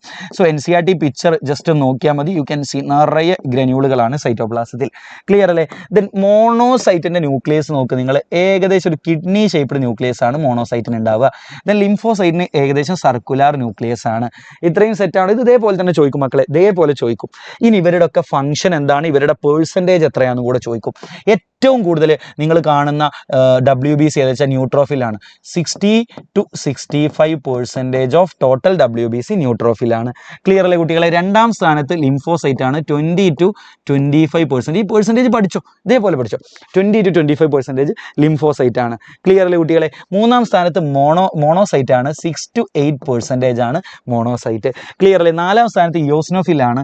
2 to 3% ആണ് ഇയോസിനോഫിൽ. ഏറ്റവും ലാസ്റ്റ് 0.5 to 1% ആണ് ആര്? ബേസോഫിൽ. ക്ലിയർ ആണല്ലോ കുട്ടികളെ? അപ്പോൾ ഇതാണ് ഇവരുടെ പെർസെൻറ്റേജ്. ഇത് ഓർക്കാൻ ഞാൻ എപ്പോഴും ഒരു കോഡ് പറഞ്ഞു തരാറുണ്ട്. എപ്പോഴും ഞാൻ ഒരു കോഡ് പഠിപ്പിച്ചു കൊടുക്കും. അതാണ് not let monkeys eat banana, അല്ലെങ്കിൽ never let monkeys eat banana. ഇങ്ങനെ ഓർത്താൽ മതി. മങ്കികളെ ബനാന തിന്നാൻ ഒരിക്കലും സമ്മതിക്കരുത്. Never let monkeys eat banana. Okay സാറേ, ചോദ്യപേപ്പർ ചോർച്ചയിൽ എന്താണ് അഭിപ്രായം? ഞാനിപ്പോൾ ഇത് നമ്മളെ എജുപോർട്ട് ഗ്രൂപ്പിൽ ഇട്ടിട്ടേ ഉള്ളൂ. ചോദ്യപേപ്പർ ചോർത്തുക ഒക്കെ പറഞ്ഞാൽ ഒരു തലമുറയെ മുഴുവൻ വഞ്ചിക്കുന്ന ഏർപ്പാടാണ്. ഞാൻ നിങ്ങളോട് സീരിയസ്ലി പറയട്ടെ, ഞാനും നിങ്ങളുടെ പ്രായമൊക്കെ കഴിഞ്ഞിട്ടല്ലേ വന്നുള്ളൂ. നമ്മൾ കുറച്ചുകൂടെ പ്രായം കഴിഞ്ഞ് തിരിച്ചാലോചിക്കും. നിങ്ങൾ ആലോചിച്ചു, നിങ്ങൾക്ക് അങ്ങനെ ഞാൻ സ്ഥിരമായിട്ട് നിങ്ങൾക്ക് ചോദ്യപേപ്പർ ചോർത്തി തന്നാൽ എന്താ ഉണ്ടാവുക? നിങ്ങൾക്ക് പരീക്ഷ എളുപ്പമാണെന്ന് നിങ്ങൾ തോന്നുമല്ലേ? നിങ്ങൾ പഠിക്കൂലടാ. പിന്നെ നിങ്ങൾ പഠിക്കൂല. അങ്ങനെ പഠിക്കാതെ നിങ്ങളുടെ കൊല്ലപ്പരീക്ഷ വരുമ്പോൾ നിങ്ങൾ പഠിച്ച് ശീലിക്കണ്ടേ? നമ്മൾ പറയില്ല, നമ്മൾ എക്സസൈസ്. ഇപ്പം ഞാൻ കുറച്ച് കാലം എൻ്റെ എക്സസൈസ് നിന്നുപോയിരുന്നു. ഞാൻ കുറച്ച് കാലം എനിക്കൊരു ചെറിയ കാലിനൊരു ഇഞ്ചുറി പറ്റിയിട്ട് എക്സസൈസ് നിന്നു. അപ്പോൾ ഞാൻ ആദ്യത്തെ ദിവസം പിന്നെ ഓടാൻ തുടങ്ങുമ്പോൾ എനിക്ക് പയ്യെ ഓടാൻ പറ്റണത്. ഇന്നലെ ഞാൻ 6 കിലോമീറ്റർ ഓടിയിട്ടുണ്ട് കണ്ടിന്യൂസ് ആയിട്ട്, നല്ല സ്പീഡിൽ. ഓക്കെ, അതുകൊണ്ടാണ് വീണ്ടും തടിയൊന്ന് കുറഞ്ഞു വരുന്നത്. അത് പെട്ടെന്ന് പറ്റിയല്ല, പതിയെ പറ്റിയത്. എക്സസൈസ് നിന്നു വീണ്ടും തുടങ്ങി വരുന്നത് ഞാൻ 1 കിലോമീറ്റർ ഒക്കെ ഓടിയിട്ട്, ഐ മീൻ 500 മീറ്റർ കണ്ട് ഓടിയിട്ട് പിന്നെ കയറ്റി കൊണ്ടുവരണം. അതായത് നമ്മൾ പഠനം ആയിക്കോട്ടെ, ഏത് കാര്യം ആയിക്കോട്ടെ, ശീലിച്ചാലേ നമുക്കത് പ്രോപ്പറായിട്ട് ചെയ്യാൻ പറ്റുള്ളൂ. നിങ്ങൾ പഠിച്ച് ശീലിച്ചില്ലെങ്കിലോ? എന്തായാലും ബോർഡ് എക്സാമിന് നിങ്ങൾ പഠിക്കണ്ടേ? ഇനി പോട്ടെ, ബോർഡ് എക്സാമിനും ചോദ്യപേപ്പർ ചോർത്തി തരികയാണ്. ഞാൻ ചോദിക്കട്ടെ, നിങ്ങൾ കൊല്ലപ്പരീക്ഷകൾ എഴുതുമല്ലോ, നിങ്ങൾ +2 ബോർഡ് എക്സാം എഴുതുമല്ലോ, അത് കഴിഞ്ഞ് എൻട്രൻസുകൾ എഴുതുമല്ലോ. നിങ്ങൾ ആലോചിച്ചു. ഇതേപോലെ നമ്മൾ സർക്കാരിന് എപ്പോഴും ഇടയ്ക്കിടയ്ക്ക് കുറ്റം പറഞ്ഞാൽ പരീക്ഷ ഭയങ്കര ടഫാക്കി അതാക്കി. മക്കളെ ടഫാകുമ്പോഴേ നിങ്ങൾ പഠിക്കും. നിങ്ങൾക്ക് ആർക്കും പഠിക്കാൻ കഴിവില്ലായിട്ടൊന്നുമില്ല, നമുക്ക് ആർക്കും ഇല്ലായിട്ടല്ല. നമുക്ക് സിമ്പിളാണെന്ന് തോന്നി നമ്മൾ പഠിക്കൂല. അങ്ങനെ പഠിക്കാതായി കഴിഞ്ഞാൽ പിന്നെ നമുക്ക് CUET എൻട്രൻസ്, നമ്മളെ സുഹൈൽ സാറും അജാസ്ക്കും ഒക്കെ അതിനെ പറ്റിയൊക്കെ വീഡിയോ ചെയ്തിട്ടുണ്ട്. CUET എൻട്രൻസുകൾ, നീറ്റ് എൻട്രൻസ്, JEE എൻട്രൻസ്, എന്തിന് നഴ്സിംഗിന് വരെ എൻട്രൻസ് ആണ്. ഇന്ത്യയിലെ മികച്ച യൂണിവേഴ്സിറ്റികൾ മുഴുവൻ എൻട്രൻസ് ആണ് ഇപ്പോൾ. നിങ്ങൾ അവിടെ ഒന്നും എത്തണ്ടേ? നിങ്ങൾ കാലാകാലം ഇങ്ങനെ കേരളത്തിൻ്റെ ഒരു ഇട്ടാവട്ടത്ത് ജീവിച്ചാൽ മതിയോ? പോരാ. അപ്പോൾ ഈ എക്സാമുകൾക്ക് ഇങ്ങനെ സിമ്പിളാക്കുക എന്ന് പറഞ്ഞാൽ പോലും നിങ്ങളോട് ചെയ്യുന്ന അനീതിയായിട്ടാണ് ഞാൻ കാണുള്ളൂ. അതിനെ ഒരു പരിധിക്കപ്പുറം ടൈറ്റ് ആക്കണമെന്ന് ഞാൻ പറയില്ല കേട്ടോ. കാരണം ഒരു പരിധിക്കപ്പുറം ടൈറ്റ് ആക്കിയാൽ ട്യൂഷന് പോകാൻ പറ്റാത്ത, ഇപ്പോൾ ഓൺലൈനിൽ എല്ലാം അവൈലബിൾ ആയതുകൊണ്ട് നിങ്ങൾക്ക് ഓക്കെ. പണ്ടൊക്കെ ആണെങ്കിൽ ട്യൂഷന് പോകാൻ പറ്റാത്ത പാവം കുട്ടികൾ എന്ത് ചെയ്യും? ഒരു പരിധിക്കപ്പുറം ടൈറ്റ് ആക്കിയാൽ അത് ഓക്കെയാണ്. ഇപ്പോഴത്തെ സാഹചര്യത്തിൽ അതും പ്രശ്നമല്ല. അപ്പോൾ അങ്ങനെ നിങ്ങൾക്ക് പരീക്ഷ പേപ്പറൊക്കെ ചോർത്തിങ്ങനെ സ്ഥിരം തന്നാൽ നിങ്ങൾക്കിപ്പോൾ ഭയങ്കര സന്തോഷമായിരിക്കും. എന്നാ മക്കളെ, ഒരു 15 കൊല്ലം കഴിഞ്ഞ് നിങ്ങൾ തിരിച്ചാലോചിക്കുമ്പോണ്ടല്ലോ, അവന്മാരെ നിങ്ങൾ വഞ്ചകരായിട്ടേ ഓർക്കും. അത് ഞാനായാലും ആരായാലും. നിങ്ങളുടെ പ്രായത്തിൽ നിങ്ങൾക്കത് തോന്നൂല. നിങ്ങളുടെ പ്രായത്തിൽ നമുക്ക് അത് നിങ്ങളെ കുഴപ്പമൊന്നുമില്ല. നിങ്ങളുടെ പ്രായത്തിൽ ഞാൻ ആലോചിച്ച പോലെയല്ല ഞാൻ ഇന്ന് ആലോചിക്കുന്നത്. നിങ്ങളുടെ പ്രായത്തിൽ ജീവിതത്തെയും മനുഷ്യരെയും കണ്ട പോലെയല്ല ഞാൻ ഇന്ന് കാണുന്നത്. So things become different. Okay, അപ്പോൾ ഞാൻ നിങ്ങളോട് ഇതൊരു അധ്യാപകനായിട്ടോ അല്ലെങ്കിൽ ഒരു ഏതോ വലിയ ആളായിട്ടോ നിങ്ങൾക്കറിയാലോ how we interact with you. Okay, എൻ്റെ ഒരു അനിയനാണെങ്കിൽ, ഞാനിപ്പോൾ അതാ പറയല്ലേ, എൻ്റെ അനിയൻ ഒരു കോച്ചിങ് സെൻറ്ററിൽ ഞാൻ ജോയിൻ ചെയ്യിപ്പിക്കുകയാണെങ്കിൽ അവിടെ ഏറ്റവും സ്ട്രിക്റ്റ് ഉള്ളിടത്തെ ഞാൻ കൊണ്ടുപോയി ചേർക്കുള്ളൂ. കാരണം എന്താ? എൻ്റെ അനിയൻ പഠിക്കുക എന്നുള്ളത് എൻ്റെ ആവശ്യം. എൻ്റെ മകനെ ഞാൻ കൊണ്ടുപോയി ചേർക്കുകയാണെങ്കിൽ ഏറ്റവും സ്ട്രിക്റ്റ് ഉള്ളിടത്തെ ചേർക്കുള്ളൂ. ബിക്കോസ് എൻ്റെ ആവശ്യം അവന് നല്ലത് കിട്ടുക എന്നുള്ളതാണ്. അവനെ നല്ലൊരു മനുഷ്യനാക്കി ഡിസിപ്ലിൻലി ആക്കി എടുക്കുക എന്നുള്ളത്. So the thing is that. Okay, so that's about it. Whoever do that. Okay, അവർ നിങ്ങളെ ചതിക്കുകയാണ്. Nothing else. It's okay to study. Probable questions പഠിക്കുന്ന ഓക്കെയാണ്, ഏറ്റവും പ്രോബബിലിറ്റിയുള്ള കാര്യങ്ങൾ പഠിക്കുന്നത് ഓക്കെയാണ്, നല്ല ക്ലാസ്സസ് കൊടുക്കുന്നത് ഓക്കെയാണ്, ക്വസ്റ്റ്യൻസ് ഡിസ്കസ് ചെയ്യുന്നത് ഓക്കെയാണ്. ബട്ട് ഇറ്റ്സ് നോട്ട് ഓക്കെ സാധനം എടുക്കുന്നത് ഓക്കെ അല്ല. Okay, come anyway. So guys look, ഇവരുടെ പെർസെൻറ്റേജ് പഠിക്കാനുള്ള കോഡാണ് note let monkeys eat banana. ഇനി നമ്മളോട് ചോദിക്കും ഇവരുടെ ഓരോരുത്തരുടെയും ഫംഗ്ഷൻ മസ്റ്റായിട്ട് ചോദിക്കുന്നതാണ്. ന്യൂട്രോഫിലിൻ്റെ ഫംഗ്ഷൻ എന്താണെന്ന് ചോദിക്കും. ന്യൂട്രോഫിലിൻ്റെ ഫംഗ്ഷനാണ് ഫാഗോസൈറ്റോസിസ്. ഓക്കെ, നമ്മുടെ ബോഡിയിലേക്ക് വരുന്ന രോഗാണുക്കളെ ഫാഗോസൈറ്റോസിസ് ചെയ്ത് വിഴുങ്ങി നശിപ്പിക്കുക എന്നുള്ളതാണ് ആരുടെ ഫംഗ്ഷൻ? ന്യൂട്രോഫിലിൻ്റെ ഫംഗ്ഷൻ എന്ന് പറയുന്നത്. ക്ലിയർ ആണല്ലോ കുട്ടികളെ? മോണോസൈറ്റും സെയിം ഫംഗ്ഷനാണ്. ബോഡിയിലേക്ക് വരുന്ന രോഗാണുക്കളെ ഫാഗോസൈറ്റോസിസ് നടത്തി വിഴുങ്ങി നശിപ്പിക്കുക എന്നുള്ളതാണ് ഇവരുടെയും ഫംഗ്ഷൻ. ക്ലിയർ അല്ലേ? ദെൻ ഇയോസിനോഫിലിൻ്റെ പണി എന്ന് പറഞ്ഞാൽ E ഫോർ അലർജി എന്ന് ഓർത്താൽ മതി. Involve in allergic reaction. നിങ്ങളുടെ ബോഡിയിൽ അലർജിക് E ഫോർ അലർജി എന്ന് ഓർത്താൽ മതി കേട്ടോ. അലർജി. ഓക്കെ, ഇൻവോൾവ് ഇൻ അലർജിക് റിയാക്ഷനിൽ ഇൻവോൾവ് ചെയ്യുന്ന ആളുകളാണ്. ഇനി അടുത്ത് ബേസോഫിലിൽ ഈ വലിയ ഗ്രന്യൂൾസ് കണ്ടോ, അതിൻ്റെ ഉള്ളിൽ പലതരം കെമിക്കൽസ് ഉണ്ട്. സോ ആ കെമിക്കൽസിനെ ഇയാൾ സെക്രീറ്റ് ചെയ്യും, ഇയാൾ പുറത്തേക്ക് റിലീസ് ചെയ്യും. ഹിസ്റ്റാമിൻ. ഇയാൾ എന്തിനൊക്കെ സെക്രീറ്റ് ചെയ്യുക? ഹിസ്റ്റാമിൻ എന്ന് പറയുന്ന കെമിക്കല്. ക്ലിയർ അല്ലേ കുട്ടികളെ? അടുത്താണ് ഹെപ്പാരിൻ. അടുത്ത് എന്താണ് ഉറക്കെ പറഞ്ഞ? ഹെപ്പാരിൻ. ഗ്ലിസാരിൻ. ആൻഡ് അടുത്തൊന്നാണ് സെറോട്ടോണിൻ. എന്താണ് ഉറക്കെ പറഞ്ഞ സെറോട്ടോണിൻ. ഇതിനെല്ലാം റിലീസ് ചെയ്യും. ആൻഡ് ഈ കെമിക്കൽസ് എല്ലാം കൂടി they are responsible for inflammation. ശരീരത്തിൽ വീക്കം ഉണ്ടാകാൻ കാരണമാകും. So it is responsible four inflammation. വീക്കം ഉണ്ടാവാൻ ഇത് കാരണമാകും. ക്ലിയർ ആണല്ലോ കുട്ടികളെ? That's it. ഇനി അടുത്താണ് ലിംഫോസൈറ്റ്. ലിംഫോസൈറ്റിന്റെ പ്രത്യേകത എന്ന് പറഞ്ഞാൽ നമ്മുടെ ബോഡിയിലെ ഇമ്മ്യൂണിറ്റി എന്ന് പറയുന്ന ഒരു കാര്യമുണ്ട്. നമ്മൾ +2 വിശദമായിട്ട് പഠിക്കും. ആ ഇമ്മ്യൂണിറ്റിക്ക് സഹായിക്കുന്ന സെല്ലുകളാണ് lymphocytes. So helps in immune responses of body. നമ്മുടെ ബോഡിയുടെ ഇമ്മ്യൂൺ റെസ്പോൺസ്, രോഗപ്രതിരോധ സംവിധാനത്തിന്റെ ഭാഗമാണ് ഇവര്. They are part of our immune responses. നമ്മുടെ ബോഡിയിൽ പലതരം ലിംഫോസൈറ്റുകളുണ്ട്. പ്രധാനപ്പെട്ട 2 ഗ്രൂപ്പ് ആരൊക്കെയെന്നൊരു പക്ഷേ ചോദിച്ചേക്കാം. ബി ലിംഫോസൈറ്റും ടി ലിംഫോസൈറ്റും. വേറെയും ഉണ്ട് കേട്ടോ. ബി ലിംഫോസൈറ്റും ടിയും ആണ് പ്രധാനപ്പെട്ട ആളുകൾ. വേറെയും ലിംഫോസൈറ്റ് ഉണ്ട്, നമുക്ക് പിന്നെ പഠിക്കാം, +2 പഠിക്കാം കേട്ടോ. ബി ലിംഫോസൈറ്റ്സും ടി ലിംഫോസൈറ്റും ആണ് പ്രധാനപ്പെട്ട 2 തരം ലിംഫോസൈറ്റുകൾ നമ്മുടെ ബോഡിയിലുള്ളത്. ക്ലിയർ ആണല്ലോ? ഇത്രയും പഠിച്ചാൽ മതി ആരെക്കുറിച്ച്? WBC കുറിച്ച്. ഇതെല്ലാം ബേസ്ഡ് ചോദ്യങ്ങൾ വരും. ക്ലിയർ ആണോ? ക്ലിയർ ആണോ? റെഡി അല്ലേ? Okay, very good, very good. ഇനി നോക്കൂ കുട്ടികളെ, ഇനി നോക്കൂ. Classify following terms under suitable headings. കണ്ടോ? Neutrophil, monocyte, eosinophil, lymphocyte. 2 heading ഏതാ? ഒന്ന് ഗ്രാനുലോസൈറ്റ്, അഗ്രാനുലോസൈറ്റ്. ആരൊക്കെ ഗ്രാനുലോസൈറ്റ്?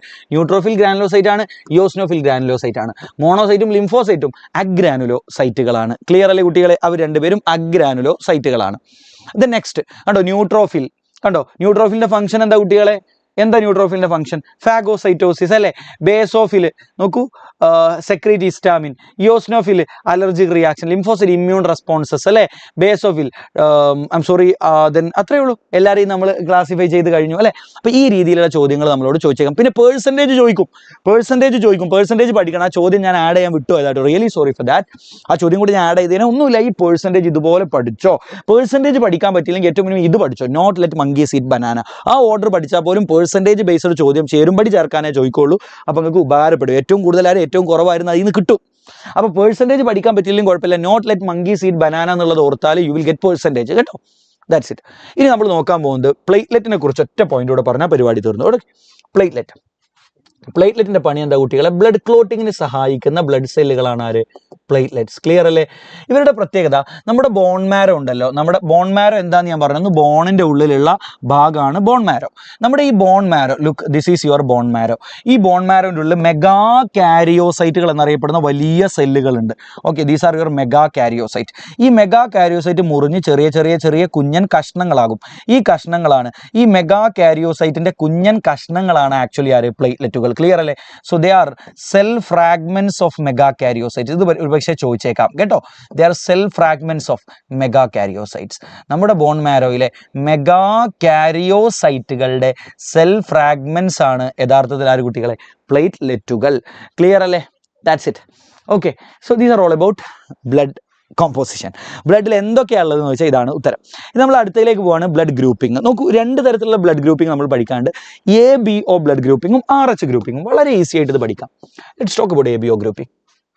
നോക്ക്, this is based on the presence of 2 antigens on RBC surface. നമ്മുടെ RBCയുടെ സർഫസിലുള്ള 2 ആൻറ്റിജൻസിന്റെ പ്രസൻസ് ബേസ് ചെയ്തിട്ടാണ് ഈ ഗ്രൂപ്പിംഗ്. അപ്പോൾ ഈ ആൻറ്റിജൻ എന്ന് പറഞ്ഞാൽ ഞാൻ +1 പഠിക്കുമ്പോൾ എനിക്ക് ഇപ്പോഴും ഓർമ്മയുണ്ട്.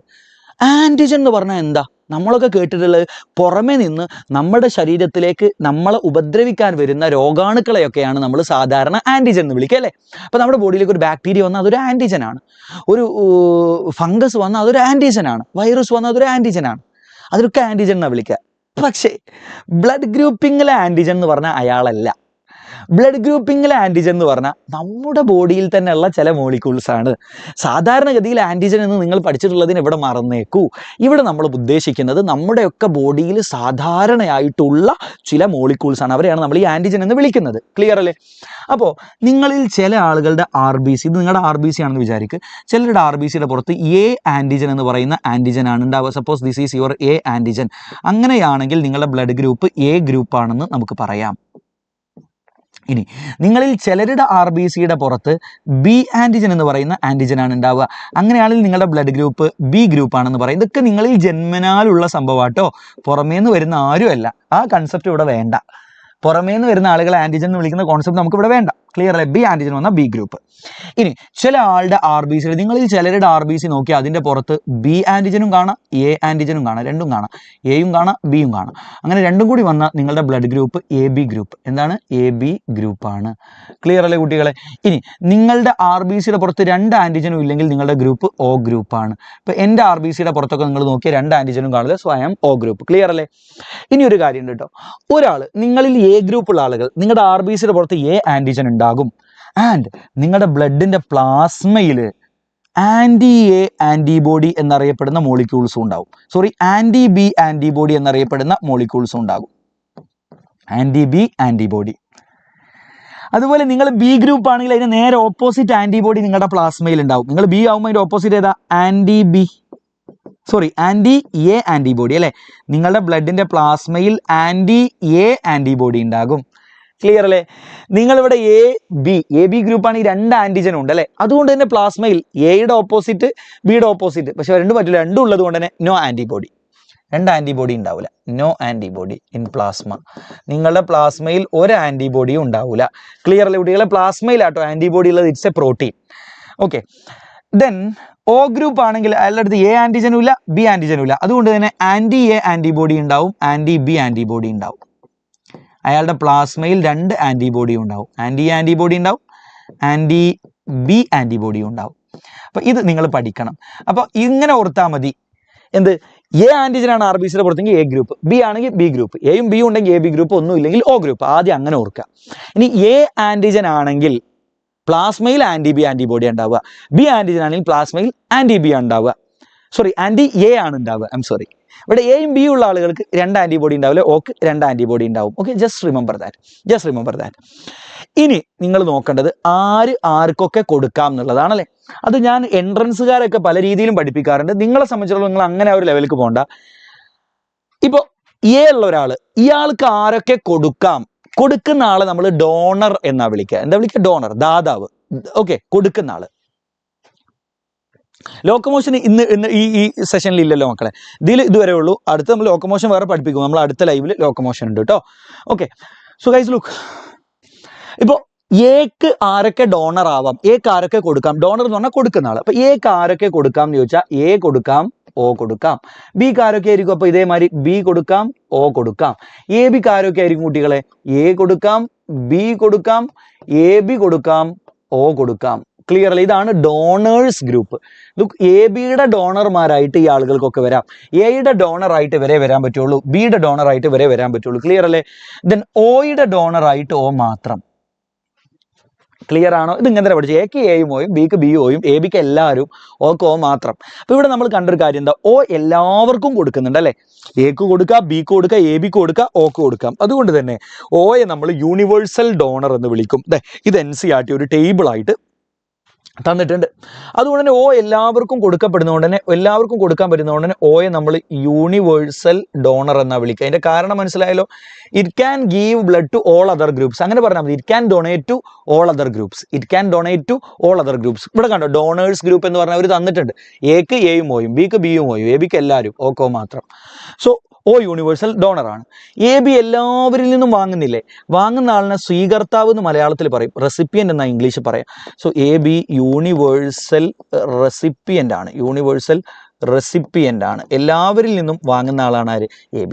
ക്ലിയർ അല്ലേ? അപ്പോൾ നമുക്ക് യൂണിവേഴ്സൽ ഡോണർ ആരാന്ന് കിട്ടി, യൂണിവേഴ്സൽ റെസിപ്പിയൻ്റ് ആരാന്ന് കിട്ടി. ഇതാണ് നമ്മളോട് ഇവിടുന്ന് ചോദിക്കുക. ഇനി അപ്പോൾ A ഗ്രൂപ്പുള്ള ആൾക്ക് നിങ്ങൾ ഒന്നുകിൽ A കൊടുത്തോ O കൊടുത്തോ, ഒരിക്കലും AB കൊടുക്കരുത്, B കൊടുക്കരുത് അല്ലേ? B കൊടുത്തോ O കൊടുത്തോ, ഒരിക്കലും A കൊടുക്കരുത്, AB കൊടുക്കരുത്. അപ്പോൾ ഇങ്ങനെ നിങ്ങൾ തോന്നിയ പോലെ ഇങ്ങനെയാണ് കൊടുക്കേണ്ടത്. ഇതല്ലാത്ത രീതിയിൽ മിസ്മാച്ചിങ് നടത്തിയാൽ എന്തുണ്ടാവും എന്ന് ചോദിക്കും കേട്ടോ. മിസ്മാച്ചിങ് നടത്തിയാൽ എന്തുണ്ടാകുന്നു? ഓക്കെ, മിസ്മാച്ചിങ് നടത്തിയാൽ എന്താ ഉണ്ടാവുക എന്ന് ചോദിക്കും. മിസ്മാച്ചിങ്, തോന്നിയ പോലെ കൊടുത്താൽ എന്താ ഉണ്ടാവുക? മിസ്മാച്ചിങ്. ഓർ അതിന് നമ്മൾ പറയുന്ന പേരാണ് incompatibility.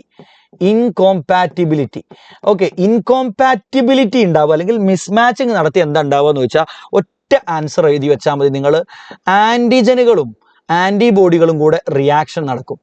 Antigen antibody reaction takes place. നോക്കൂ, ഇതാണ് നിങ്ങളുടെ ഉത്തരം കേട്ടോ. 1 മാർക്ക് ഓർ 2 മാർക്കിന് ചോദിക്കുക മിസ്മാച്ചിങ് ഉണ്ടായാൽ എന്താ ഉണ്ടാവുക. അപ്പോൾ antigen antibody reaction takes place. Antigen antibody reaction സംഭവിക്കും. അതിൻ്റെ ഫലമായിട്ട് RBCകൾ, നിങ്ങൾ RBC വിചാരിക്കുക അവരിങ്ങനെ കട്ട പിടിക്കും. RBC കട്ട പിടിക്കുന്നതിന് നമ്മൾ പറഞ്ഞ പേരാണ് ക്ലംബിംഗ്. എന്താണ് ക്ലംബിംഗ്? അങ്ങനെ കട്ട പിടിച്ച് അവർ പതിയെ നശിച്ചു പോകും. അതിനെയാണ് നമ്മൾ ക്ലംബിംഗ്. ആദ്യം കട്ട പിടിക്കും, എന്നിട്ടോ ക്ലംബിംഗ്. ബ്ലഡ് ക്ലോട്ടിംഗ് ഒന്നും എഴുതരുതേ. മിസ്മാച്ചിങ് ഉണ്ടായ ക്ലോട്ട് ഉണ്ടാവുന്നൊന്നും എഴുതി വെക്കരുത്. ആൻറ്റിജൻ ആൻറ്റിബോഡി റിയാക്ഷൻ നടക്കും. അതിൻ്റെ ഫലമായി RBCകൾ കട്ട പിടിക്കും. അത് ബ്ലഡ് ക്ലോട്ട് അല്ല, RBC കട്ട പിടിക്കും. അതാണ് clumping and destruction of RBC. അതിൻ്റെ ഫലമായിട്ട് RBCകൾ ക്ലംബിംഗ് നടക്കും, എന്നിട്ട് അവർ നശിച്ചു പോകും. Clumping and destruction of RBC, ഇതാണ് ഉണ്ടാവുക മിസ്മാച്ചിങ്. അപ്പോൾ ഇവിടുത്തെ ചോദ്യങ്ങൾ ഇത്രയേ ഉള്ളൂ. നിങ്ങൾ നോക്ക്, പ്ലാസ്മ വിത്തൗട്ട് ക്ലോട്ടിംഗ് ഫാക്ടർ ഏതാ? Serum. Blood group known as universal recipient ഏതാ കുട്ടികളെ? Universal recipient AB group. Mismatching ഉണ്ടായ എന്താ ഉണ്ടാവുക? നമ്മൾ പറഞ്ഞു ആൻറ്റിജൻ ആൻറ്റിബോഡി റിയാക്ഷൻ നടക്കും. അതുവഴി clumping and destruction of RBC നശിച്ചു പോകും. അടുത്ത് നമ്മൾ നോക്കാൻ പോകുന്നത് RH ഗ്രൂപ്പിംഗ് ആണ്. നന്നായി ശ്രദ്ധിക്കുക. നമ്മൾ പറഞ്ഞു ഒരാളുടെ RBCയുടെ പുറത്ത് A ആൻറ്റിജൻ ഉണ്ടെങ്കിൽ അയാൾ A ഗ്രൂപ്പ് ആണെന്ന് പറഞ്ഞല്ലോ. B ആണുള്ളതെങ്കിൽ അയാൾ B ഗ്രൂപ്പ് ആണെന്ന് പറഞ്ഞു അല്ലേ? സോറി, A എങ്ങനെയല്ലേ നമ്മൾ കൊടുത്ത് ഏതെങ്കിലും ഒരു ഷേപ്പ് കൊടുത്താൽ മതി കേട്ടോ. ഓക്കെ, B ആണുള്ളതെങ്കിൽ അയാൾ B ഗ്രൂപ്പ് ആവും നമ്മൾ പറഞ്ഞു അല്ലേ? അവിടെ നമ്മൾ AB ഈ 2 ആൻറ്റിജന്റെ പ്രസൻസ് മാത്രമേ നോക്കിയുള്ളൂ. മറ്റൊരു ആൻറ്റിജൻ കൂടിയുണ്ട് നമ്മുടെ RBCയുടെ പുറത്ത്. അയാളെയാണ് നമ്മൾ RH ആൻറ്റിജൻ എന്ന് വിളിക്കും. എന്താ വിളിക്കുക? RH. ഇപ്പൊ നോക്കൂ, ഇയാൾ കണ്ടോ, ഇയാൾക്ക് Aയും ഉണ്ട് ആൻഡ് RH ആൻറ്റിജൻ എന്ന് പറഞ്ഞ ആൻറ്റിജനും ഉണ്ട്. അങ്ങനെയാണെങ്കിൽ ഇയാളെ പറ്റി നമുക്ക് പറയാം ജസ്റ്റ് A ഗ്രൂപ്പ് അല്ല, A ആണ് പോസിറ്റീവ് ഫോർ RH. ഇയാളുടെ അടുത്ത് RH ഉണ്ട്, സോ ഇയാൾ A പോസിറ്റീവ് ആണ്. ഇയാൾ നോക്ക് B ആണ്, ഇയാളുടെ അടുത്ത് RH ഇല്ലല്ലോ, അപ്പൊ ഇയാൾ B നെഗറ്റീവ്. ക്ലിയർ ആണോ കുട്ടികളെ? B negative. ഇനി നോക്കൂ നിങ്ങൾ, ഇയാളുടെ അടുത്ത് A ഉണ്ട്, B ഉണ്ട്. ഇയാളുടെ ബ്ലഡ് ഗ്രൂപ്പ് ഏതാ? ഇയാളുടെ ബ്ലഡ് ഗ്രൂപ്പ് ABO അനുസരിച്ച് ഇയാൾ AB ഗ്രൂപ്പ് ആണ്. RH കാണുന്നുണ്ടോ? ഇല്ല, അപ്പൊ ഇയാൾ AB നെഗറ്റീവ് ആണ്. ക്ലിയർ അല്ലേ കുട്ടികളെ? ഇനി നോക്കൂ നിങ്ങൾ, ഇയാൾ നോക്കൂ, ഇയാൾ ABO പ്രകാരം O ഗ്രൂപ്പ് ആണ്, പ്ലസ് ഇവിടെ RH ഉണ്ട്. അപ്പൊ RH കൂടെ വരുമ്പോൾ നമ്മൾ എന്ത് പറയണം? O എന്ന് പറഞ്ഞു. ABO പ്രകാരം RH ഉള്ളതിനെ O പോസിറ്റീവ്. അപ്പൊ ഇതാണ് RH grouping. It is based on the presence or absence of another antigen called RH antigen. Tension ഉണ്ട് എന്നൊക്കെ ആരോ പറയുന്നത്. നമുക്ക് അതിൻ്റെ ഒക്കെ ഉത്തരത്തിലേക്ക് ഞാൻ വരാം കേട്ടോ കുറച്ച് കഴിയുമ്പോൾ. ഓക്കെ, നമുക്ക് ഈ ചാപ്റ്റർ കുറച്ചുകൂടെ അങ്ങോട്ട് മൂവ് ചെയ്യിക്കാം. നമ്മൾ ചാപ്റ്റർ കുറച്ച് ലാഗായി പോയിട്ട് നമ്മൾ കുറച്ച് കാര്യങ്ങളൊക്കെ സംസാരിച്ചപ്പോൾ. ഓക്കെ, അപ്പോൾ ഈ ഒരു കാര്യം റെഡി അല്ലേ? ഞാൻ അതിലേക്ക് വരാം. NV ബ്രദേഴ്സ് ഭയങ്കര സീരിയസ് ആയിട്ട് അവൻ പറഞ്ഞൊരു കാര്യമാണ്. I will come to that. So ഇത് റെഡിയാണോ? റെഡിയാണെങ്കിൽ ഒന്ന് കമൻറ്റ് ചെയ്തേടാ പ്ലീസ് പ്ലീസ് പ്ലീസ്. റെഡിയാണെങ്കിൽ ഒന്ന് കമൻറ്റ് ചെയ്യടോ. റെഡിയാണെങ്കിൽ ഒന്ന് കമൻറ്റ് ചെയ്യൂ പ്ലീസ്. ഏതായാലും NV ബ്രദേഴ്സിന് നന്നായിട്ട് പഠിക്കാൻ പറ്റട്ടെ കേട്ടോ. Okay, is A good boy at least അല്ലേ? എനിക്ക് ഭയങ്കര സന്തോഷമാണ് കുട്ടികളെ എങ്ങനെ പഠിക്കണം സാറേ, എനിക്ക് ഡിസ്ട്രാക്ഷൻ വരേണ്ടത് എന്നൊക്കെ പറയുമ്പോൾ they actually want to study, right? കുറച്ച് ബോധമുള്ള ആൾക്കാരെ കാണുമ്പോൾ തന്നെ നമുക്ക് ഭയങ്കര സന്തോഷം. Okay, very good very good. ഇനി നോക്ക്, ഇവിടെ നിങ്ങൾ എന്താ ചെയ്യേണ്ടത്? ഇവിടുത്തെ മാച്ചിങ്. ഇനി ഇവിടെ നിങ്ങൾ നോക്കേണ്ടത് മാച്ചിങ് ആണ്. ഇവിടെ ആർക്കൊക്കെ കൊടുക്കാമെന്ന് ചോദിച്ചാൽ നോക്കൂ, പോസിറ്റീവിന് പോസിറ്റീവും കൊടുക്കാം, നെഗറ്റീവും കൊടുക്കാം. ക്ലിയർ അല്ലേ? നിങ്ങളിപ്പോൾ അതായത് ആദ്യം ABO, നിങ്ങൾ ഒരാൾക്ക് ബ്ലഡ് കൊടുക്കണമെങ്കിൽ ആദ്യം ABO മാച്ചിങ് നടത്തും. അപ്പോൾ ഞാൻ A ആണെന്ന് വിചാരിക്കും. അപ്പോൾ എനിക്ക് ഏതൊക്കെ തരാൻ പറ്റുള്ളൂ? Aയും പറ്റും, Oയും പറ്റും എനിക്ക് അല്ലേ? ഞാൻ A ആണെങ്കിൽ ആരൊക്കെ എനിക്ക് തരാം? Aയും തരാം, Oയും തരാം. ഞാൻ A പോസിറ്റീവ് ആണെങ്കിൽ എനിക്ക് Aയും Oയും തരാൻ പറ്റുമല്ലോ. അതിൽ A പോസിറ്റീവ് തരാം, A നെഗറ്റീവ് തരാം, O പോസിറ്റീവ് തരാം, O നെഗറ്റീവ് തരാം. മനസ്സിലായോ? ഞാൻ A പോസിറ്റീവ് ആണെന്ന് വിചാരിക്ക്. അപ്പൊ എനിക്ക് ആരൊക്കെ തരാം? അതിനാദ്യം ഞാൻ A ആണല്ലോ, Aക്ക് ആരൊക്കെ തരാൻ പറ്റും? Aയും തരാൻ പറ്റും, Oയും തരാൻ പറ്റും. ഞാൻ പോസിറ്റീവ് ആണ്, അതുകൊണ്ട് തന്നെ എനിക്ക് A പോസിറ്റീവും തരാം, A നെഗറ്റീവും തരാം, O പോസിറ്റീവും തരാം, O നെഗറ്റീവും തരാം. ക്ലിയർ അല്ലേ? അതാണ് പോസിറ്റീവിന് രണ്ടും കൊടുക്കാം. പക്ഷേ നെഗറ്റീവിന് നെഗറ്റീവ് മാത്രമേ കൊടുക്കാൻ പറ്റൂ. അപ്പൊ സപ്പോസ് നിങ്ങളുടെ ഫ്രണ്ട് അയാൾ B നെഗറ്റീവ് ആണെന്ന് വിചാരിക്കുക. അപ്പൊ Bക്ക് ആരൊക്കെ കൊടുക്കാൻ പറ്റുമെന്ന് ആദ്യം നോക്ക്. Bക്ക് ആരൊക്കെ കൊടുക്കാം? B കൊടുക്കാം, O കൊടുക്കാം അല്ലേ? പക്ഷേ B പോസിറ്റീവ് കൊടുക്കരുത്. B നെഗറ്റീവ്, O നെഗറ്റീവ്, ഇവരെ ഇയാൾക്ക് കൊടുക്കാൻ പറ്റുള്ളൂ. ക്ലിയർ ആണ് കുട്ടികൾ? ഇങ്ങനെയാണ് മിസ് മാച്ചിങ് കേട്ടോ. സോറി, ഇങ്ങനെയാണ് മാച്ചിങ് നടത്തുക. ഇങ്ങനെയാണ് RH മാച്ചിങ്. ക്ലിയർ ആണോ? വളരെ സിമ്പിൾ ആയിട്ട്. എന്തിനാ അത് വളരെ കോംപ്ലിക്കേറ്റഡ് ആക്കി പഠിക്കുന്നത്? വളരെ ഈസി ആയിട്ട് ഇങ്ങനെ പഠിച്ചാൽ മതി RH മാച്ചിങ്. അപ്പോൾ പരീക്ഷ ചിലപ്പോൾ ചോദ്യം വരും, ഇങ്ങനെ ഇയാൾ ആർക്കൊക്കെ കൊടുക്കാം? ഒരു O നെഗറ്റീവ് ഉള്ള നിങ്ങളുടെ ഫ്രണ്ട്, അയാൾക്ക് ആരൊക്കെ കൊടുക്കുക? Oക്ക് ആരൊക്കെ കൊടുക്കാൻ പറ്റുക? O മാത്രം. നെഗറ്റീവിന് ഏതേ പറ്റുള്ളൂ? നെഗറ്റീവേ പറ്റുള്ളൂ. പോസിറ്റീവ് ആണെങ്കിൽ രണ്ടും പറ്റുമായിരുന്നു, നെഗറ്റീവ്. അപ്പോൾ ഓ നെഗറ്റീവിന് ഓ നെഗറ്റീവേ പറ്റുള്ളൂ. ക്ലിയർ അല്ലേ? That's it. ഇനി ഇവിടെ ചോദിക്കുകയാണ് മിസ്മാച്ചിങ്ങിന്റെ ഉത്തരം ഇത് തന്നെ. മിസ്മാച്ചിങ് എവിടെ ഉണ്ടായാലും നമ്മുടെ ആൻസർ ഇതാണ്. Antigen antibody reaction takes place that lead to clumping and destruction of RBC. ഇതാണ് മിസ്മാച്ചിങ്ങിനെ പറ്റി എവിടെ ചോദിച്ചാലും, അത് RH-ലായിക്കോട്ടെ ABO-ലായിക്കോട്ടെ, നമ്മുടെ ആൻസർ സെയിം ആണ്. ക്ലിയർ അല്ലേ കുട്ടികളെ? ഇനി അടുത്താണ് എറിത്രോബ്ലാസ്റ്റോസിസ് ഫീറ്റാലിസ്. സാറേ ഒരു പാട്ട് പാടും, എന്നെ കൊണ്ട് പറ്റാത്ത പണികൾ പറയല, പാടാനുള്ള കഴിവില്ല. ഓക്കെ, സാറിന്റെ ബ്രെയിൻ കിട്ടിയ രക്ഷപ്പെട്ട. എൻ്റെ ബ്രെയിനൊക്കെ ലോക്കൽ ബ്രെയിനാ, നിന്റെ ബ്രെയിനൊക്കെ അതിൻ്റെ 10 ഇരട്ടി നല്ലതാണ്. പിന്നെ ഞാൻ കുറച്ച് പഠിച്ചിട്ടുണ്ട്, അതുകൊണ്ട് എനിക്ക് കുറച്ച് വിവരം ഉണ്ട് എന്നുള്ളൂ. ഞാൻ വായിക്കുന്നതുകൊണ്ടല്ലേ, നീ വായിച്ചതിൻ്റെ 10 ഇരട്ടി പഠി. എന്നെക്കാളും ഭയങ്കര പഠിക്കാനുള്ള കഴിവുള്ള ആൾക്കാരാണ് നിങ്ങളല്ലോ. ഓക്കെ, സുഖം. പാട്ട് പാടാൻ തൊണ്ട അടിച്ചു പോയിട്ട് നിങ്ങൾ ആഴ്ചക്ക് ഞാൻ രാവിലെ തുടങ്ങിയതാ, ഈ രാത്രി എടുത്ത ലൈവ് ഉണ്ട്. ഹിയർ അടുത്ത എറിത്രോബ്ലാസ്റ്റോസിസ് ഫീറ്റാലിസ്. ഇത് എപ്പോഴാണ് ഉണ്ടാവുക അറിയോ? അമ്മ RH നെഗറ്റീവ് ആയിട്ടുള്ള മദർ, ഇതങ്ങനെ ചോദിക്കാറൊന്നുമില്ല കേട്ടോ. ഓക്കെ, RH നെഗറ്റീവ് ആയിട്ടുള്ള മദർ. ഓക്കെ, RH നെഗറ്റീവ് ആയിട്ടുള്ള മദർ. ഈ RH നെഗറ്റീവായ മദറിന് RH പോസിറ്റീവായ കുട്ടി ഉണ്ടാവുക. RH നെഗറ്റീവ് ആയിട്ടുള്ള മദറിന് RH പോസിറ്റീവ് ആയിട്ടുള്ള കുട്ടി ഉണ്ടാവുക. അപ്പോൾ കുട്ടി പോസിറ്റീവ്, അമ്മ നെഗറ്റീവ്. അങ്ങനെ ഉണ്ടായിക്കഴിഞ്ഞാൽ ആദ്യത്തെ കുട്ടിക്ക് പ്രശ്നമൊന്നും ഉണ്ടാവില്ല, എന്നാൽ രണ്ടാമത്തെ കുട്ടിക്ക് ചില പ്രശ്നങ്ങൾ ഉണ്ടാവും. ആ പ്രശ്നത്തെയാണ് നമ്മൾ എറിത്രോബ്ലാസ്റ്റോസിസ് ഫീറ്റാലിസ് എന്ന് പറയുക. അപ്പോൾ നമ്മളോട് മാക്സിമം ഞാൻ കാണുന്ന ഒരു സാധ്യത, ഇത് ഞാൻ മൊത്തം എക്സ്പ്ലെയിൻ ചെയ്യാൻ പോകുന്നില്ല, it take lot of time. ഇതിൻ്റെ എക്സാക്ട് എക്സ്പ്ലനേഷനൊക്കെ ഞാൻ മറ്റു പല വീഡിയോസിലും ചെയ്തിട്ടുണ്ട്.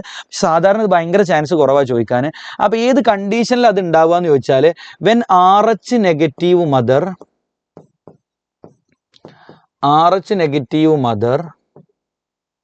carries